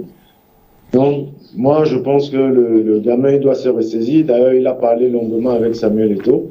Je pense parce que je pense en partant d'ici, il partait pour ne pas revenir en équipe nationale. Mais le président a fait ce qu'il fallait discuter avec lui. Je pense que Choupo reviendra en équipe nationale. Il reviendra plus fort. Bon, on a besoin de lui. On a besoin de sa capacité, on a besoin de son talent. Il a dit tant que Conceição est entraîneur, sélectionné, il ne revient plus. Il n'a pas dit il ne revient pas à sélectionner. Oui, allez-y, Maître Billigan. Oui, après, j'avoue que je ne connais pas très bien cette histoire. Hein. Bon, j'ai vu en France, l'équipe de France avec Benzema qui, pendant 4 ans, n'a pas joué. Alors qu'il était le meilleur joueur français, sauf si je me trompe, ou l'un des meilleurs joueurs. Et le moment est arrivé, il est revenu. Donc, moi, je dis, les rapports entre les entraîneurs... Pardon, je pense qu'il y a... allez-y, Maître. Les rapports entre les entraîneurs, ce qui se passe dans les vestiaires et autres sur le terrain d'entraînement, parfois nous n'avons pas toujours la perception de ce qui se passe réellement. Tout à l'heure, mon jeune confrère vous disait que lui, il est pour les Francs, pour les Blancs, parce que il y a la corruption. Mais je tiens à lui dire quand même que il vient de prendre l'exemple de Choupo-Moting en disant que Choupo-Moting n'a pas joué parce qu'il y a des agents de joueurs qui influent. Si les agents de joueurs parviennent à influer, même si c'est un Blanc, pourquoi ne pas prendre des Noirs? Donc moi je trouve que ce n'est pas ça le débat. Pour moi, j'estime que si on parle de la corruption, lorsque je parle même d'entraîneurs blancs, je ne parle pas seulement du Cameroun. Lorsque vous faites une CAN camerounaise, africaine, où il y a sur 20 clubs, il y a peut-être 17 qui sont entraîneurs blancs, pour moi, ça me pose un problème. Parce que j'estime qu'on peut bien faire notre CAN avec rien que les entraîneurs noirs, ou bien je veux dire noirs ou arabes, pour ceux qui sont moi c'est ce que je dis. Et nous avons, j'ai cité des cas, j'ai même pas félicité, ils sont tellement nombreux, qui ont donné des bons résultats. Jean-Paul Akono, qui ne se souvient pas je crois que c'était la Mais pourquoi vous placez le critère de couleur, de la peau? Vous me laissez un peu parler. Dites simplement, prenons des entraîneurs compétents, qu'ils soient noirs ou blancs. Moi je dis pas, vous me dites pas ce que moi je dois dire. Moi je dis, il n'y a pas de raison que pour le football, chez les juniors, chez les femmes, chez les cadets, c'est les noirs. et qu'il se devient subitement incompétent lorsqu'il faut, je veux dire, conduire l'équipe nationale senior, alors qu'on les a vus obtenir la coupe des Jeux olympiques, on les a vus faire plein de choses. Moi, la difficulté, là où je peux être même légèrement, encore que légèrement, d'accord avec mon confrère libanais, c'est que parfois, les entraîneurs noirs ont des problèmes locaux. Je donne un exemple banal. En 93, on avait dit à quelqu'un que lorsque Claude Leroy forme son équipe, elle est essentiellement composée des gens d'une même tribu. Essentiellement. Avec les Oman Biyik, Kana Biyik et autres. On imagine mal un entraîneur, par exemple, camerounais. Est-ce que cette équipe était performante? Très performante. Ça fait de 90. C'est-à-dire qui est allé au mondial. Donc je dis cette équipe-là, par exemple, sauf si je me trompe, je me suis trompé, de date, mais je crois que c'est cette équipe c'est cette cuvée qui est arrivée au mondial. Mais cette équipe-là, si c'était un entraîneur noir, par exemple, de la même tribu que les joueurs, on aurait pu, en tant que Camerounais, dire, mais non, il a favorisé ses frères, etc. Là, je peux comprendre. Mais je dis, la compétence n'est pas seulement... À un moment donné, prenons nos responsabilités. Ce que tu as dit sur vos plateaux de télévision, nous avons tendance à dire les Blancs nous ont fait ça. Je dis, laissons-les, essayons nous-mêmes de travailler. Montrons que nous pouvons. Autant on peut gérer un pays, on peut gérer une entreprise, autant nous pouvons gérer notre football. On peut jouer notre volleyball. C'est-à-dire, vous voyez des entraîneurs camerounais, ils sont compétents lorsqu'il faut gérer les petites équipes. C'est-à-dire des équipes nationales, mais des jeunes, des femmes ici. Et lorsqu'on arrive à la sélection nationale, on vous dit que non, ils ne sont pas compétents. Je dis, on a vu des compétents, les Njelezek, les Yonga, les Akono, les Manga Ungen, etc. Ils nous ont donné des résultats. Ce dont on a besoin, c'est des résultats. D'accord. Alors, entendre Jean-Jacques Misset et finalement François Ondika, on comprend que beaucoup de Camerounais font d'énormes espoirs en Samuel Eto'o-Fils, qui est désormais le président de la Fédération camerounaise de football. Samuel Eto'o-Fils qu'on a vu au four et au moulin. On l'a vu, je veux dire, sur tous les fronts, avec les joueurs, avec les supporters, avec même les rescapés de la bousculade d'Olembe. Par contre, maître Christian Timban, vous n'avez eu de cesse de remettre justement en question ces actions, les actions menées par le président de la FECAFO ces derniers jours, la réception de la jeune malvoyante qu'il a interpellée dans une vidéo, la visite de réconfort aux victimes de la bousculade, la rencontre entre ces victimes et les Lions indomptables pendant une séance d'entraînement. Qu'est-ce qui vous dérange concrètement, maître? Bon, voyez-vous, je n'ai pas un problème avec le goléadeur. Sur le plan footballistique, Samuel Eto'o, pour moi, c'est l'un des meilleurs joueurs au monde. Ça c'est clair. Hein. D'ailleurs, je le supporte beaucoup sur le plan football. Et là, vous avez constaté que je ne le critique pas dans son domaine. Je critique ce qu'il fait à côté. C'est-à-dire, par exemple, quand il va prendre une petite malvoyante, il expose pour faire de la communication. Parce que c'est de ça qu'il s'agissait. Et que vous voyez qu'il y a une horde de journalistes, de communicateurs qui se mettent dans les réseaux sociaux. On se pose bien la question, quel est le but? Est-ce que ça fait avec le football?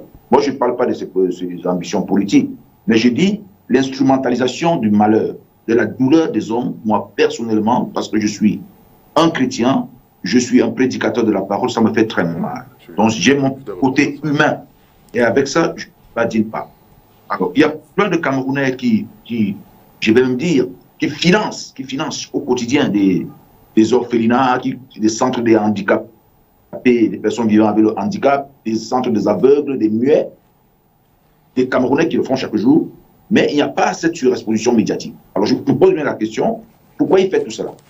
Quelque temps après, par rendre visite aux malades, aux blessés du stade Olembe, voit ce petit bébé qui était encore hospitalisé, ces jeunes filles qui étaient encore hospitalisées, les prendre, aller les amener, les balader auprès des Lions indomptables. En réalité, ce n'était pas les Lions indomptables, c'était lui, parce que c'est lui qui parlait, c'est lui qui envoyait, oui, et toi, et oui, il aime beaucoup, on parlait de lui. Ça veut dire qu'il y a toute une médiatisation, une communication que je trouve et instrumentalisée. C'est de ça qu'il s'agit. Donc, je n'ai pas un problème personnel de Samuel Eto'o, que je considère comme un très grand joueur. J'ai un problème avec ses comportements en tant qu'individu. Et là, il a touché des domaines. Et en tant qu'individu, je reprécise, tant qu'il n'aura pas donné des clarifications sur le cas de Nathalie Koua, parce que moi, je n'oublie pas. Pour moi, c'est un scandale. On ne peut pas avoir des relations avec une fille et du jour au lendemain, sa nudité est exposée. Et que M. Eto'o ne nous explique pas ce qui s'est passé. En fait, vous faites. Mais je veux savoir. Est-ce que votre analyse des récentes actions de Samuel Eto'o se base justement sur ce qui s'est passé avec la jeune dame, Nathalie Koua? Alors, je ne critique pas le jeune homme qui est président de l'Africa Foot. Ça, je vous dis que j'ai un problème. Sa médiatisation des cas des malheurs. C'est ça. Donc moi, si c'était une autre personne qui le ferait, j'aurais eu la même attitude. Mais il y a une sorte de confusion dans les esprits. On croit que, bon, on ne doit pas critiquer Samuel Eto'o parce qu'il a beaucoup joué pour le Cameroun, parce qu'il a fait beaucoup pour le Cameroun. Non. Samuel Eto'o, pour moi, il y a des zones d'ombre sur la personnalité, sur l'individu. En commençant par l'affaire Nathalie Koua. On ne peut pas être soupçonné d'avoir exposé la nudité d'une femme, des scènes, des photos qu'elle vous a pas envoyées, et que maintenant, cette photo-là se retrouve à l'extérieur, dans les réseaux sociaux, où on voit toujours jusqu'à présent, on voit la nudité de cette fille sur Internet. Alors aujourd'hui, je ne peux pas effacer, moi je ne peux pas regarder cet homme comme ça. Donc en tant que leader, comme il veut se présenter comme leader de la société camerounaise, je dois vérifier son comportement. Et c'est ce que je suis en train de faire, et je décris et je dénonce certaines attitudes. Mais en tant que président de l'Africa Foot, son projet, il est certainement bon, je ne sais pas très bien jusqu'où il ira. En tant que footballeur, merveilleux footballeur, mais quand il veut se positionner en leader, en quelqu'un qui montre le côté humain, il veut montrer le côté humain, il veut resocialiser la société camerounaise, je dis, ah non, non, non, vous n'allez pas faire cela, vous n'allez pas vous comporter de cette manière-là, parce qu'il y a des zones d'ombre dans votre façon de faire. C'est de ça qu'il s'agit. Donc, ça n'a rien à voir avec le Samuel Eto'o. Alors, Maître, vous parlez justement de la générosité de Samuel Eto'o. Je veux dire, d'aussi loin que qu'on s'en souvienne, le goléador camerounais a toujours été généreux et toutes ses actions n'ont pas toujours été exposées à la lumière. Pourquoi est-ce que ce monde... Oui. Non, je n'ai aucun problème avec la générosité. Cette générosité-là qui ne s'est pas vue, qui a fait du bien à certaines personnes. Mais j'ai un problème avec cette générosité qui s'expose, et cette générosité-là, en réalité, qui n'est pas saine pour moi. Qui a d'autres visées. Et ça, je suis obligé de dénoncer en disant que non, nous n'allons pas l'accepter. Nous n'allons pas accepter, dès que quelqu'un fait un moindre petit geste, il y a tous les journalistes, toute la communication qui est là. Or, il y a même des Camerounais qui font plus. Je dis bien plus. Je connais des Camerounais qui financent des orphelinats, qui sont dans la diaspora, qui ont créé des orphelinats. Personne n'allait faire un seul reportage. Mais prendre des cabinets de communication parce qu'on a pris une petite aveugle et qu'on commence à jouer sur les émotions des populations en montrant ça, parce qu'on a des objectifs à atteindre, je trouve que c'est de l'expérimentation, je trouve que c'est malsain. C'est ce que je dénonce. Alors, allez-y. C'est pas autre chose. Allez-y, François. Et je vais toujours dire, oui. Chaque fois qu'il y aura une sortie, je vais dénoncer. Allez-y, François. Alors, il a évoqué deux aspects. Je ne sais pas trop comment il a fait pour trouver le lien entre l'affaire Nathalie Koua et cette action que Samuel Eto'o a menée auprès de la petite fille. Déjà, je ne veux pas me faire le porte-parole de Samuel. J'ai écrit un livre qui est critique vis-à-vis de lui. Et tout cet art qu'il évoque là, cette façon pour lui d'instrumentaliser ou bien de vouloir se mettre en avant, je l'ai longuement évoqué dans ce livre. Mais il faut dire, premièrement, par rapport à la petite fille, c'est la petite fille qui en fait une affaire médiatique. D'abord, c'est elle qui, sur les réseaux sociaux, a l'aide et appelle à l'aide Samuel Eto'o. Elle sollicite que Samuel vienne à ses côtés juste pour symboliquement l'encourager dans ce qu'elle fait.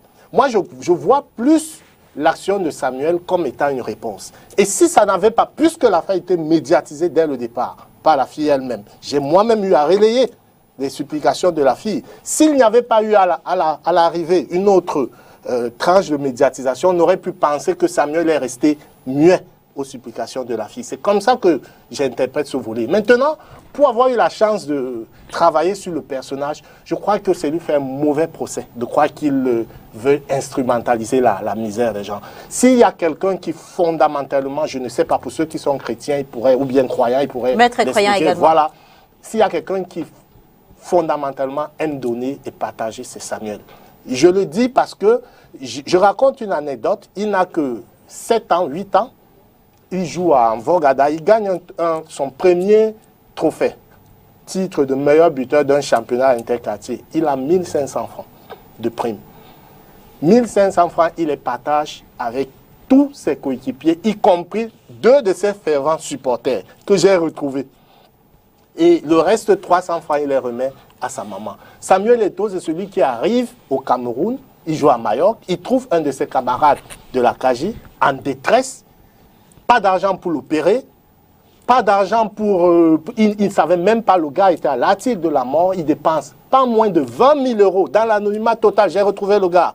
Et le chapitre, la partie dans mon livre, je l'intitule « Samuel m'a sauvé la vie ». Pour lui, et Samuel n'a jamais eu à évoquer ce genre d'action. Moi, je crois que s'il y a quelqu'un qui s'illustre par une dévotion humanitaire, humaniste, c'est bien Samuel Eto'o. Ne lui faisons pas ce très mauvais procès. Maintenant, pour ces écarts sexuels ou bien, je crois que c'est une partie de sa vie que j'ai pris la peine, moi, de documenter pour que chacun, à un moment, puisse lire. Et puis, quand il dit demander pardon, est-ce que Nathalie elle-même veut que Samuel s'explique sur ce sujet actuellement? J'en doute fort. Quand on sait bien qu'elle-même, elle a fait la démarche pour se rapprocher, pour renouer même une relation avec Samuel. Ça, c'est ce que vous dites. Nous, je ne le dis pas, je le dis pour avoir enquêté dessus. D'accord. Ouais. Maître... Je dis, moi, mon confrère est pasteur. Je crois que Jésus avait dit que celui qui est saint jette la première pierre à tout. Moi, je dis, il y a des choses sur lesquelles on ne doit même pas discuter. La vie privée des gens, surtout quand il s'agit des adultes, des majeurs. Mon confrère, il est saint même dans ce domaine comme tout le monde. Moi, je ne le suis pas. Donc, je ne vois pas il doit venir à la télévision parler de Mme Nathalie Nkoa. Elle est suffisamment grande pour parler de sa vie, etc. Moi, je pense que c'est vraiment, c'est pour cette raison qu'il a cultivé en lui cette haine. Parce que j'appelle ça la haine de l'individu. Samuel Eto'o. Il s'est trompé totalement. Et pour un pasteur, pour moi, ça me pose un problème. Ça me pose un problème. Je dis, nous avons tous des tares, nous avons tous des faiblesses, même au niveau des relations sexuelles. On ne peut pas venir dire à quelqu'un, des 4 ou 5 ans après, que si une histoire a été évoquée, que tout le monde a oublié, qu'il en a même profité à cette dame, parce qu'elle est devenue une célèbre aujourd'hui, que venez dire que vous détestez quelqu'un parce qu'il avait fait une chose pareille. Moi, je trouve que ce n'est pas normal. Je trouve que ce n'est pas normal. Et je dis, M. Kam a répondu sur ces jeunes dames. La petite fille qui pleurait. On l'a vu avec sa mère, avec les drapeaux, les trucs qu'elle avait eu à faire avec la voiture. On l'a vu. Et je dis que il y a un débat que certains mènent, même dans la Bible, où on dit que ce que la main droite donne, la main gauche ne doit pas voir. Mais de l'autre côté, on dit, lorsque tu vas donner quelque chose, il faut que tu le fasses avec joie, avec allégresse, pour que les autres tout suivent dans la bonne chose que tu fais. Et ça, c'est la Bible. Moi, j'ai été dans une organisation où on avait ce débat à tout moment. Nous allons aider les pauvres, les orphelins. Est-ce qu'il faut qu'on fasse la médiatisation? Certains disent, mais non, il ne faut pas le faire. Je dis, mais non, si on le fait, demain, il y a d'autres groupes qui vont venir nous suivre pour savoir que ces personnes-là... Moi, j'ai été formateur d'un avocat totalement aveugle, vous le savez, qui est devenu avocat. Mais je l'ai amené sur les plateaux de télévision. Pour le vendre, entre guillemets, pour que demain, les gens sachent qu'il y a quand même un avocat qui est aveugle et à qui on doit donner les dossiers. Oui. Ce n'est pas pour moi.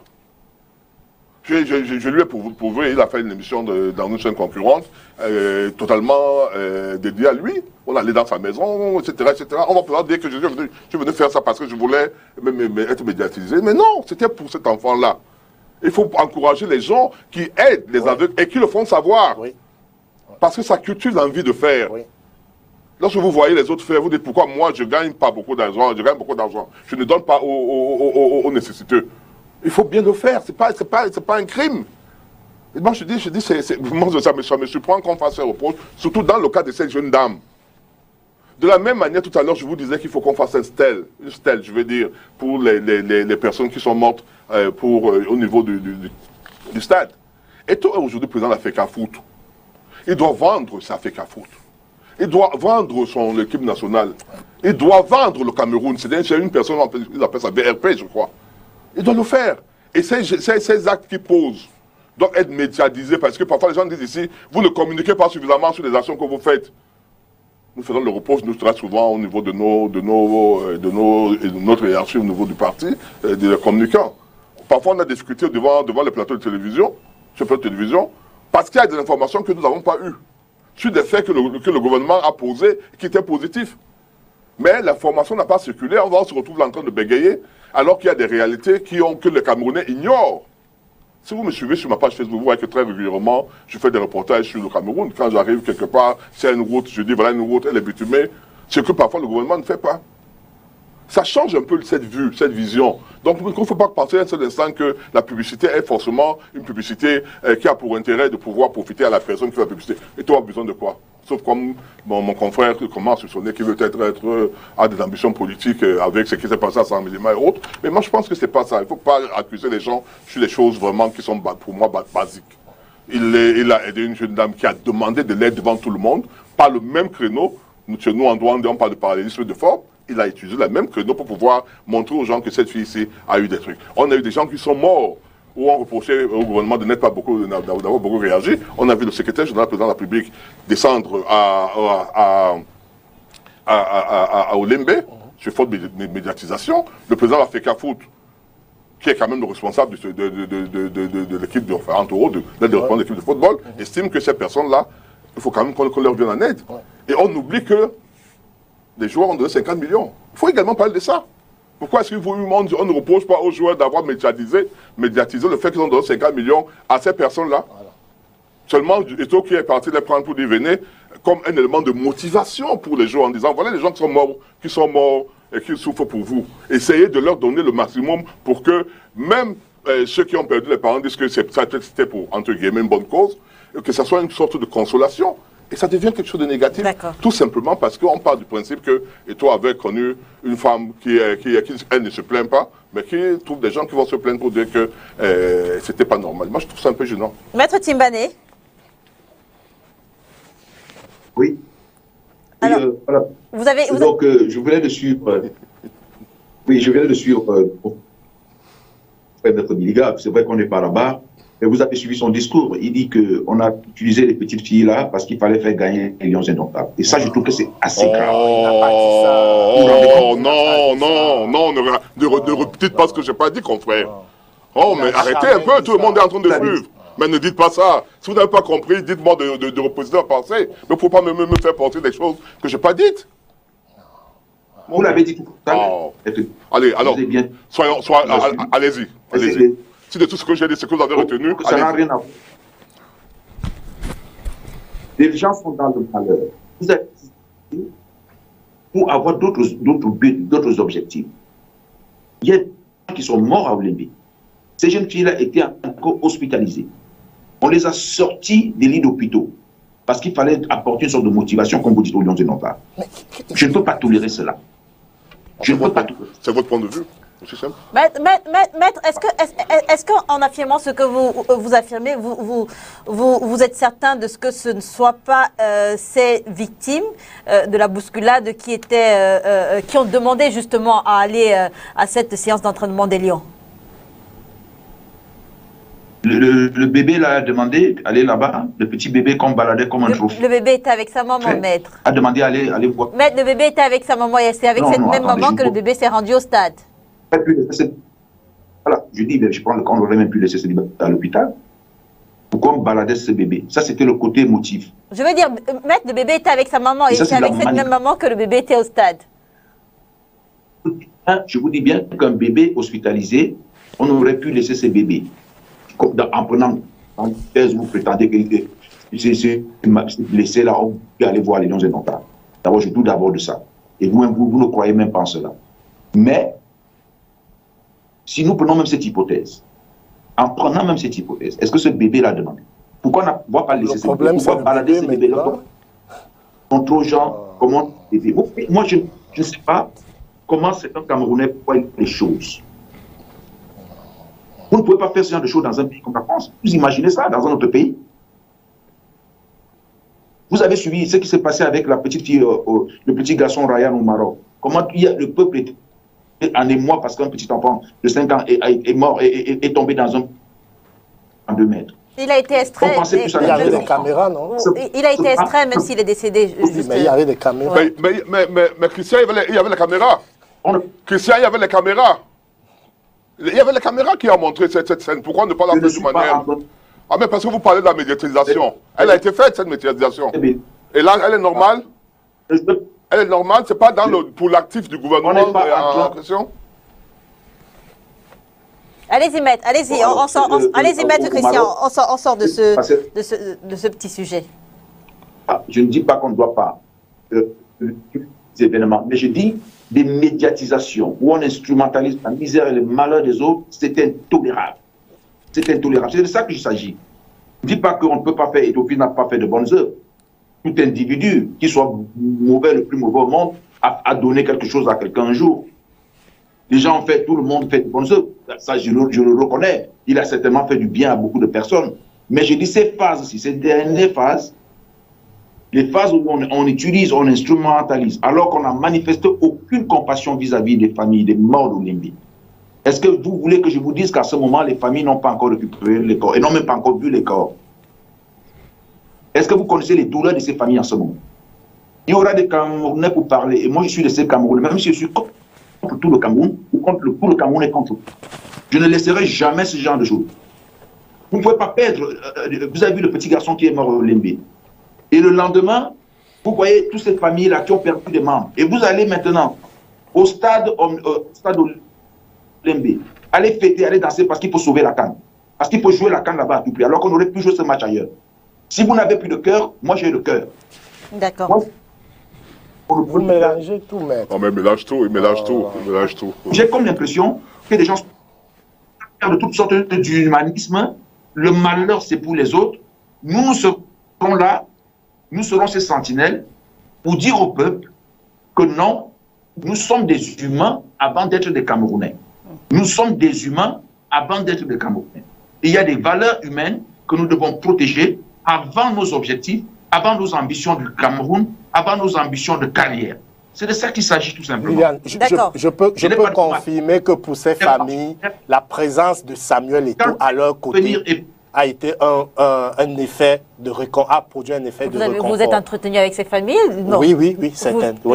Lesquelles des familles? Oui, je ne vais pas donner les noms, mais je dis, pour certains, ça a été un élément de réconfort d'avoir Samuel à leur côté en ces moments. Merci, maître Christian. On va sortir de ce petit sujet.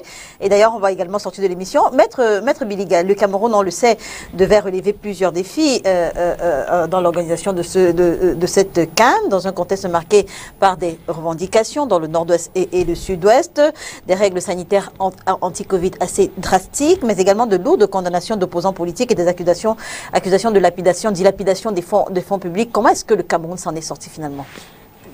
C'est un grand pays, hein. Vous savez, le Cameroun c'est un grand pays et le Cameroun c'est un pays comme les autres pays dans le monde. Hein. Moi j'aime prendre des comparaisons, mais vous aimez toujours prendre les choses en disant que les autres font comment. Tout à l'heure mon confrère vient de parler de la France et du Maroc. Il faut toujours faire cette comparaison en se disant, est-ce que parce qu'il y a les agressions, les BTG pirates en France, il n'y a pas très longtemps, il y a un président qui a été infiltré pendant un match de football parce qu'il y avait des bombes, etc., qu'on ne va pas faire, on ne va pas jouer, on va pas, les gens vont faire. C'est la vie, elle est ainsi faite, malheureusement. C'est malheureusement, c'est-à-dire que vous arrivez à un aéroport, il y a un avion qui a craché, on vous dit qu'il y a 300 morts, mais vous voulez voyager, vous allez prendre l'avion. En vous disant, c'est pas... Donc je veux dire que, en réalité, le Cameroun a essayé de gérer ces problèmes. Il y a certains qui méritent d'être réglés totalement. La crise du nord au sud-ouest, pour moi, doit être réglée. Je n'aime pas parler de problèmes des prisonniers. Parce qu'il n'y a pas de prisonniers politiques, de par nos tests. Tests camerounais, je parle en tant qu'avocat. De deux, parce que... mais j'ai parlé des lourdes condamnations de oui, non, je suis en train d'y aller. De l'autre côté, parce qu'il y a une désinformation voulue et volontaire. Et j'en parle très régulièrement avec mes confrères ou avec les gens sur le plateau de politique. Parce qu'ils vous disent toujours, ils n'ont rien fait.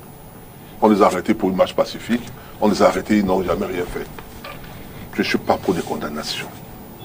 Je suis pour le fait que nous, qui sommes les leaders politiques, nous avons un devoir d'information, de culture, de formation de nos militants. On doit leur dire que les lois camerounaises sont peut-être les plus mauvaises du monde. Mais elles disent que lorsque vous marchez, ou bien vous projetez une marche, lorsque vous écrivez sur les sur Internet, vous insultez le président, etc., si vous faites si, on peut venir vous arrêter. Et que les lois disent que vous pouvez, dans certains cas, c'est la condamnation à mort ou bien à vie qui est prévue. C'est les lois qui le disent. Ceux qui condamnent ne condamnent pas sur la base de rien, ils condamnent sur la base des tests. Ils peuvent être sévères. Mais j'espère qu'on est toujours dans le même sujet. On parle de l'organisation, on parle de l'organisation de la CAN. J'ai soulevé les défis, les défis qui. Parce que vous m'avez parlé de j'ai soulevé les défis auxquels le Cameroun devait faire face dans l'organisation de cette CAN. Et la question à la fin, c'est comment est-ce que le Cameroun s'en est sorti finalement dans l'organisation de la CAN? J'avais déjà répondu à cette question en disant comme tous les autres pays du monde, on gère les contradictions, on gère l'adversité. Il suffit tout simplement d'avoir des gens qui sont à la tête du pays qui peuvent pouvoir les gérer. Nous, on a pu les gérer et c'est ce que tout le monde constate. Mais je croyais que vous faisiez un reproche. Moi, je crois que d'une manière générale, le parti politique de Maître et le gouvernement s'en sortent plutôt bien. Oui. Parce qu'il y a eu finalement moins de couacs qu'on pouvait craindre. Il n'y a pas eu d'attentats spectaculaires. Et puis surtout, il y a eu quelque chose de, je vais dire, de bizarre qui s'est produit. On a l'impression qu'au sorti de cette CAN, les Camerounais sont un peu plus, ne serait-ce que le temps de cette compétition, sont un peu plus unis. Et c'est venu du fait qu'il y a eu des attaques extérieures, enfin, je vais dire extérieures entre guillemets. Et la confrontation sur les réseaux sociaux qui nous ont opposés à la Côte d'Ivoire a fait naître, a ravivé certaines flammes patriotiques chez certains Camerounais. Mais je ne crois pas que ça va durer. Je crois que c'est le temps de cette compétition. On va revenir au vrai problème quotidien. Et je crois qu'il est de bon temps, Maître. Je sais que je peux pas, vous n'êtes pas la personne autorisée, mais dans un climat de détente où les Camerounais ont prouvé que, quel que soit leur bord politique, ils faisaient bloc quand le pays se trouvait en péril. Je crois qu'il est de bon ton que le président de la République pose des actes concrets pour décrisper encore plus le climat politique au Cameroun. Mettre des gens en prison parce qu'ils ne sont pas d'accord avec vous.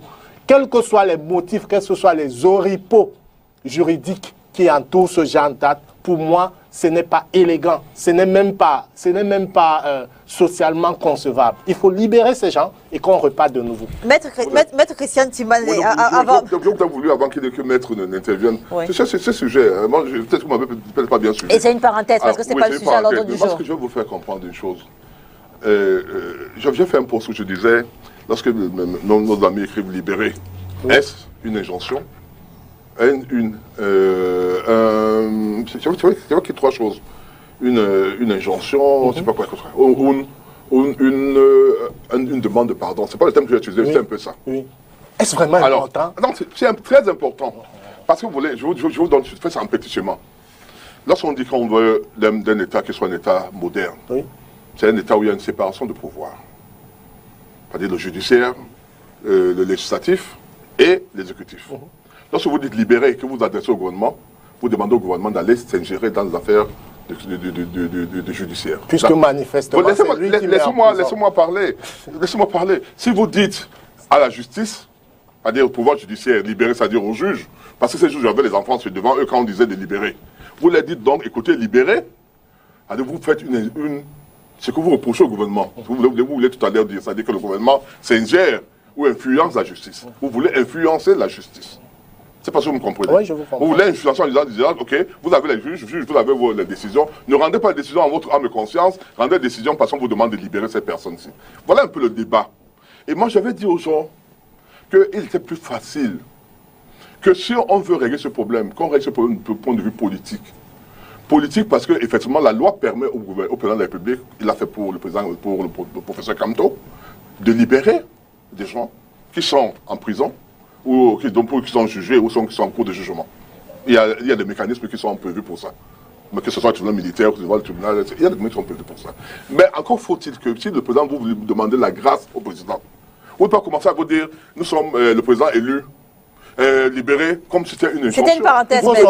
Vous prenez quand même, vous changez un peu le langage. Vous essayez quand même d'être un peu plus fin. Nous sommes des êtres humains. Du rapport de force. Il n'y a pas question de rapport. Vous avez gagné le rapport de force. Sortons du rapport de force. Le rapport de force. Oui. C'est celui qui vous dit, nous demeurons président élu. Vous n'êtes pas un gouvernement illégitime. Vous ne pouvez pas demander un gouvernement illégitime. Merci, messieurs. Merci, messieurs. À supposer que vous ayez gagné, libérer ces jeunes gens, même pour des raisons humanitaires. Maître Timbane, alors au moment où la compétition s'achève, s'il y avait une chose à retenir, ce serait laquelle? Voilà, moi je voudrais dire, là vous avez parlé du bilan, des défis, est-ce qu'ils ont été relevés? Ce n'est pas aux Camerounais de dire si la CAN était bien organisée ou pas. C'est aux étrangers. Quand vous recevez des étrangers, vous avez des convives, vous attendez le retour de ces personnes-là. Est-ce qu'elles ont été bien? Est-ce que tout s'est bien passé? Donc demandez aux Camerounais de dire si c'est bien, ils vont dire, il y a du chauvinisme, il y a du patriotisme, il y a tout ce qui va avec. Ils vous diront que la CAN s'est très bien passée chez nous. Que disent ceux qui sont venus chez nous? C'est à ces personnes-là qui peuvent poser la question. Que dit l'Afrique? Que dit le monde? Que disent les journalistes, les joueurs, tout le monde, les staffs? C'est à ces personnes qu'il faut poser la question.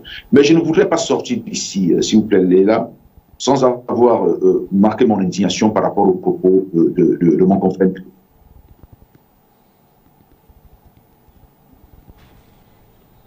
Comment Maître Biliga, qui est avocat, peut être solidaire ou bien justifié d'une manière ou d'une autre? La condamnation des acteurs politiques à des peines de 7 ans dans le cadre de leurs activités politiques. Je ne peux pas rentrer, est-ce qu'ils ont le droit de marcher pacifiquement ou pas? Je l'ai déjà dit. C'est ça le débat, confrère. C'est ça le débat, confrère. C'est le débat. C'est le débat. Maître Biliga. C'est le débat de la loi. Tout à l'heure. Est-ce que la loi a été appliquée, oui ou non? C'est le débat. Maître Biliga, permettez. Ouais. Allez-y, Maître Timbane. Maître Biliga, soyez quand même... laissez-moi parler, Maître Biliga, vous avez parlé. Alors, en tant qu'avocat, défenseur des libertés, par nature et par essence, je ne peux pas tolérer cela. On ne peut pas condamner quelqu'un pour ses activités purement politiques dans un pays à 7 ans de prison. Vous imaginez comment peut-on prononcer un tel verdict? Et devant quelle juridiction? Le tribunal militaire. On est où là?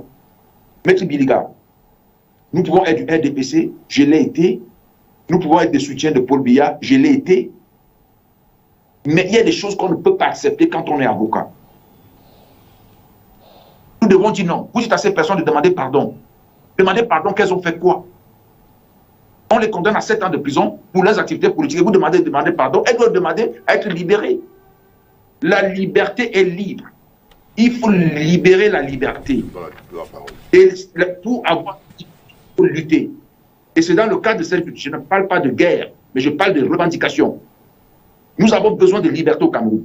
Ces décisions-là sont indignes du Cameroun.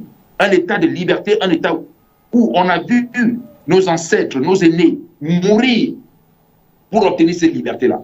Et qu'aujourd'hui, on vient de condamner, en 2022, les Camerounais à des peines de 7 ans dans le cadre de leurs activités politiques. C'est inadmissible. Ce n'est pas le débat aujourd'hui. Nous aurons peut-être l'occasion de le faire et nous allons démontrer que les militants du MRC et d'autres Camerounais de la société civile doivent s'adresser au gouvernement. Parce que la justice camerounaise, la justice au Cameroun n'est pas indépendante. Elle est pilotée. Vous avez parlé du cas de l'affaire Moudou Belinga. On vous parle de la présidence, on vous parle des autorités qui interviennent dans les affaires à caractère criminel ou délictuel. Là, nous disons, ce n'est pas normal. C'est de ça qu'il s'agit. Maître Biliga, s'il vous plaît, évitez tout ce genre d'analyse la prochaine. Ce n'est pas digne de nous. Nous sommes des avocats avant. Non, mais confrère, ne m'obligez pas à dire des choses que je ne dois pas dire. Vous faites de la politique, moi je parle du droit. La question qu'on se pose est celle-ci. La loi, elle est bonne, elle est mauvaise. Je vous ai dit, elles sont peut-être mauvaises, nos droits. Est-ce que ces lois ont été appliquées? C'est ce que vous devez dire à vous. Vous. Dites-vous que, est-ce que lorsque vous dites qu'ils n'ont rien fait, lorsque vous dites que vous faites insulte aux magistrats, vous faites insulte à la justice, quand vous dites qu'ils n'ont rien fait, parce que vous dites comme si ces gens ont été arrêtés dans leur maison, ils ont été arrêtés pour n'avoir rien fait. Pourquoi vous, on ne vous a pas arrêté? Parce qu'ils ont posé des actes que ceux qui étaient chargés, que vous et moi, nous avons donné le pouvoir. Vous êtes de ceux qui parlent. Laissez-moi parler maintenant. Que ceux qui, ils ont posé des actes, peut-être par ignorance, que ceux qui sont chargés de rendre la justice ont estimé, à raison ou à tort, j'insiste, que c'était des actes délictuels ou criminels. Maintenant, ils ont posé des actes, les juges ont jugé. Vous pouvez ne pas aimer votre justice, mais vous la servez. Vous l'avez servi au Cameroun pendant des années. Vous avez gagné plein d'argent devant cette justice. Elle était bonne en ce moment-là. Mais arrêtez de faire comme parce que vous voulez jouer à une personne Merci, maître. Allez-y, maître Timbane. Dites la vérité aux gens. Dites-leur qu'on peut demander la grâce au président de la République. On peut demander, même si on n'a rien fait. Vous pouvez dire au président de la République que nous voulons que vraiment libérer nos gens. D'autres ont été libérés, monsieur. Merci, maître Biliga. Maître Biliga, merci. Maître Timbane, allez-y, on sort de cette parenthèse. Allez-y, maître Timbane, on sort de cette parenthèse qui n'a duré que trop longtemps. Non, ils font du populisme. Quand ils font du populisme, ils font faire semblant de... Oui. Les lois d'apartheid, discrimination, en Afrique du Sud, aux États-Unis, c'était des lois qui ont été adoptées, votées. Mais pour autant, ce ne sont pas des lois justes. On n'applique pas des mauvaises lois dans une république. Ce n'est pas parce qu'elles sont des lois qu'on doit les respecter. Elles existent quand même déjà. Des lois qui... Non, dites donc qu'il y a les lois. Dites donc qu'il y a des lois dans un premier temps. Maître Biliga. Mais il faut d'abord qu'ils disent qu'il y a les lois. Il ne faut pas dire comme qu'il n'y a pas de lois. Vous avez l'avantage d'être sur le plateau. Allez-y, maître Timbane. On n'a pas respecté toutes les lois. Quand les lois sont innées, quand les lois empêchent, par exemple, l'expression citoyenne en matière politique, ce n'est pas des lois à respecter. Nous sommes dans une démocratie. Il y a des lois liberticides. Elles existent. On n'a pas à les respecter. Ce ne sont pas des lois. Et quand vous parlez de... Il s'agit de quel juge? Un juge d'un tribunal militaire aux ordres aux ordres de la présidence, parce que le tribunal militaire est un service de la présidence. Vous le savez très bien. Le ministère délégué, un service, est un ministère rattaché à la présidence, donc au pouvoir exécutif. Et quand ce ministère, donc des services, vont juger des personnes sur plainte des personnes qui exercent ce pouvoir, parce qu'il s'agit bien évidemment des plaintes des autorités administratives qui ont constaté qu'il y a eu des violations à l'ordre public ou bien des violations des interdictions de marché. Et ce sont ces mêmes personnes, sous d'autres formes, dans d'autres services, qui vont juger ces individus. Et vous me parlez de quelle justice à ce moment-là? S'il vous plaît, confrères, nous aimons tous le Cameroun. Je ne suis pas contre le Cameroun. Vous dites que j'ai gagné des procès devant cette justice. Oui, j'ai gagné des procès devant la justice. Je ne peux pas gagner ce genre de procès au Cameroun, parce que ce n'est pas le droit qu'on lit. Ce n'est pas le droit qu'on lit. Et je le dirai toujours. Aujourd'hui, demain, il y a pas de... Donc, Maître Biliga, vraiment, évitez-nous ce genre de débat. Nous sommes des avocats, c'est une honte. Maître Timbane, c'est le populisme. Arrêtez le populisme. Arrêtez avec le populisme. Merci, Maître Biliga. Maître Biliga et Maître Timbane. On est sorti de ce sujet, Maître Biliga. On est sorti de cette parenthèse. François, on est sorti de cette parenthèse. François, quand on sait qu'on a beaucoup parlé de surfacturation, de détournement de fonds et corruption dans la préparation de cette CAN, quel devrait être le sens à donner à la vie au Cameroun après la compétition? Le sens à la vie, quoi, le gouvernement ou bien les Camerounais? Le gouvernement. Le gouvernement... Qu'est-ce qu'il a attendu du gouvernement? Je crois qu'il y a les autorités, notamment du chef de l'État. Ouais, il y a une forte attente, parce que le président a lui-même en filigrane prévu qu'il y aurait des actions contre ceux qui ont pris des largesses avec la fortune publique. Maintenant, il est attendu au pied du mur. Il faut qu'il pose des actes. Il faut qu'il pose des actes concrets et décisifs qui montrent qu'il a compris cette plainte des Camerounais. Parce qu'il y a eu manifestement des détournements massifs, alors même que, oui, manifestement, la Chambre des comptes l'a démontré, alors même que le pays vit une situation de morosité économique, criade, alors même que la ménagère au quotidien a de la peine à joindre les deux bouts. Franchement, on est dans une situation où il faudrait qu'il y ait des actes concrets. Mais je crois que le président de la République aime avoir la main. Il aime prendre l'initiative, il aime se retrouver en position de décision et j'ai peur qu'il n'utilise justement ce qu'il va arriver comme action politique pour capitaliser encore là-dessus, alors que nous on attend simplement qu'il pose des actes dans le sens de la justice, dans le sens de rétablir le pays, de rétablir les ayants droit que nous sommes tous dans ce qu'on a été spolié.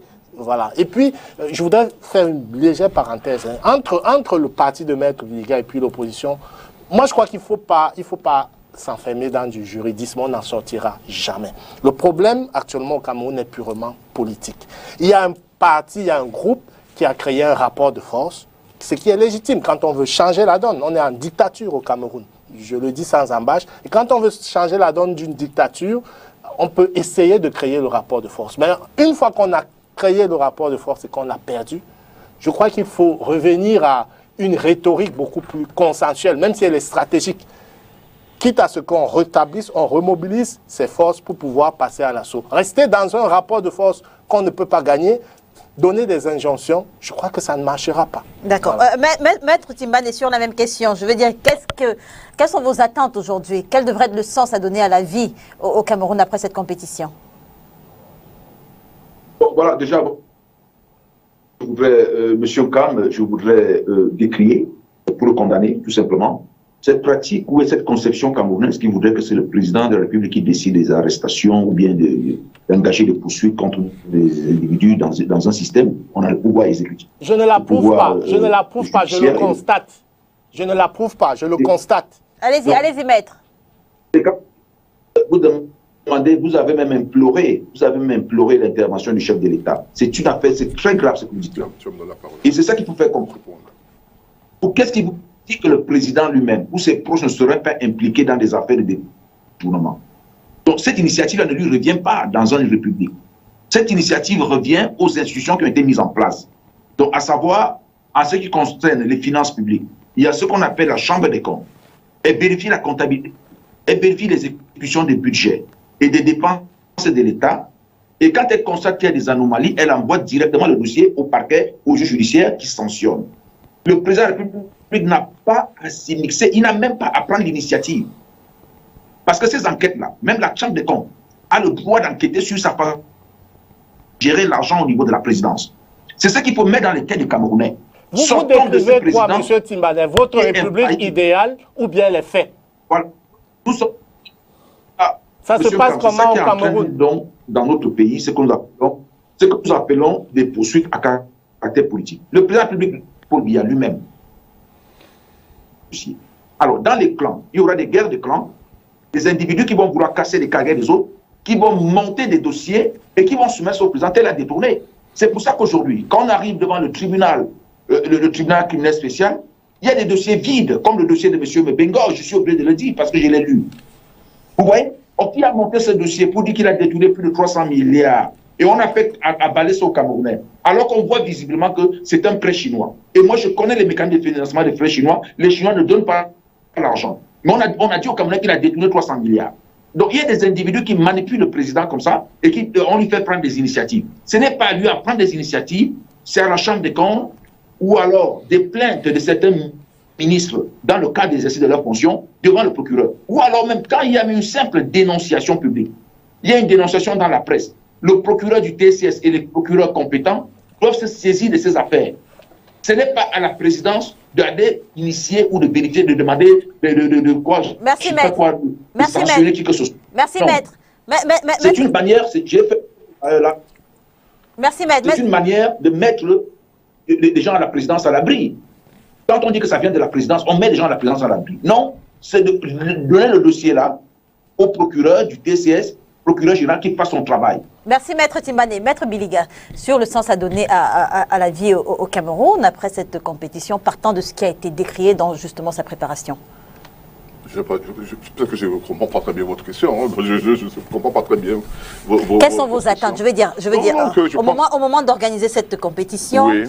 Des Camerounais ont détourné un certain nombre de choses, des surfacturations. J'ai déjà répondu à cette question à plusieurs reprises. Quelles sont vos attentes après la compétition? Que ce qui s'est passé en 1972 soit également fait. En 1972, après la CAN de 1972, le président Aïdjo, c'était pas bien à l'époque, parce que pour répondre un peu à mon confrère, avait ordonné des enquêtes pour arrêter. Il y a des ministres qui ont été mis en prison, etc. Donc je dis, cette fois-ci, il a même annoncé avant, en disant que l'enquête rendue. Et je voudrais quand même qu'en sortant, avant de sortir d'ici, qu'on ne continue pas à nous faire le bouffe, c'est pas l'esbrouf. Partout au monde, surtout dans notre système juridique, judiciaire en France et partout, le parquet est sous la botte, le ministère public est sous la botte de l'exécutif.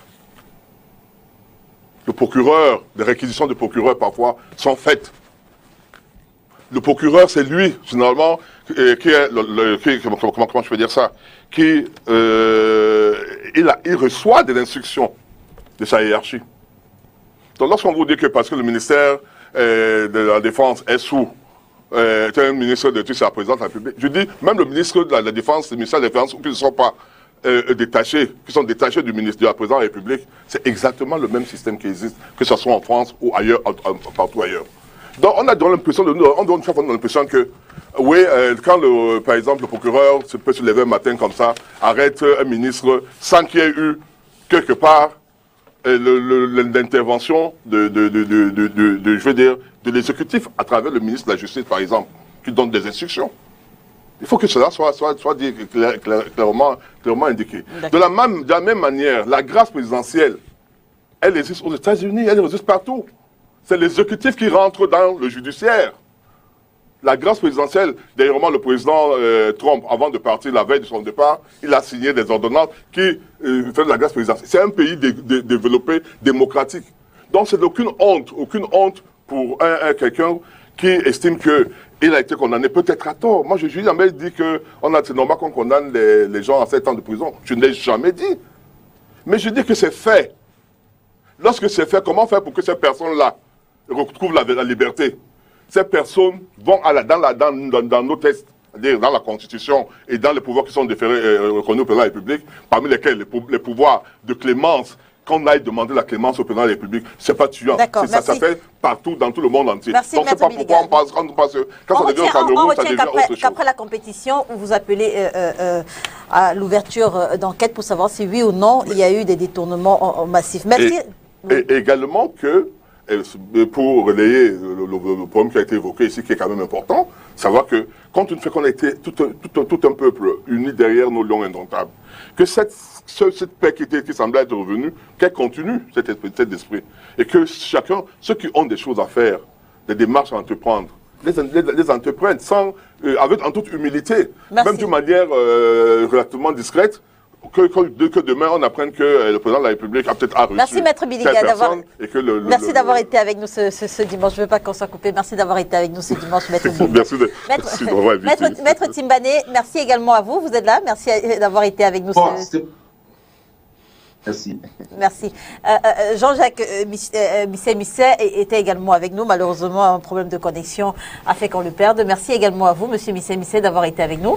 Merci. Et François Urdi-Cam, merci. Merci Lilian. Qu'est-ce que je peux vous souhaiter pour votre livre? Qu'il se vende, Détourne. Merci. Ça m'a coûté des nuits blanches, beaucoup de travail. Voilà. Et comme je n'attends rien de Samuel lui-même, je compte sur les lecteurs. Il va venir. On espère qu'il va recevoir que vous lui avez envoyé et qu'il va vous passer un coup de fil.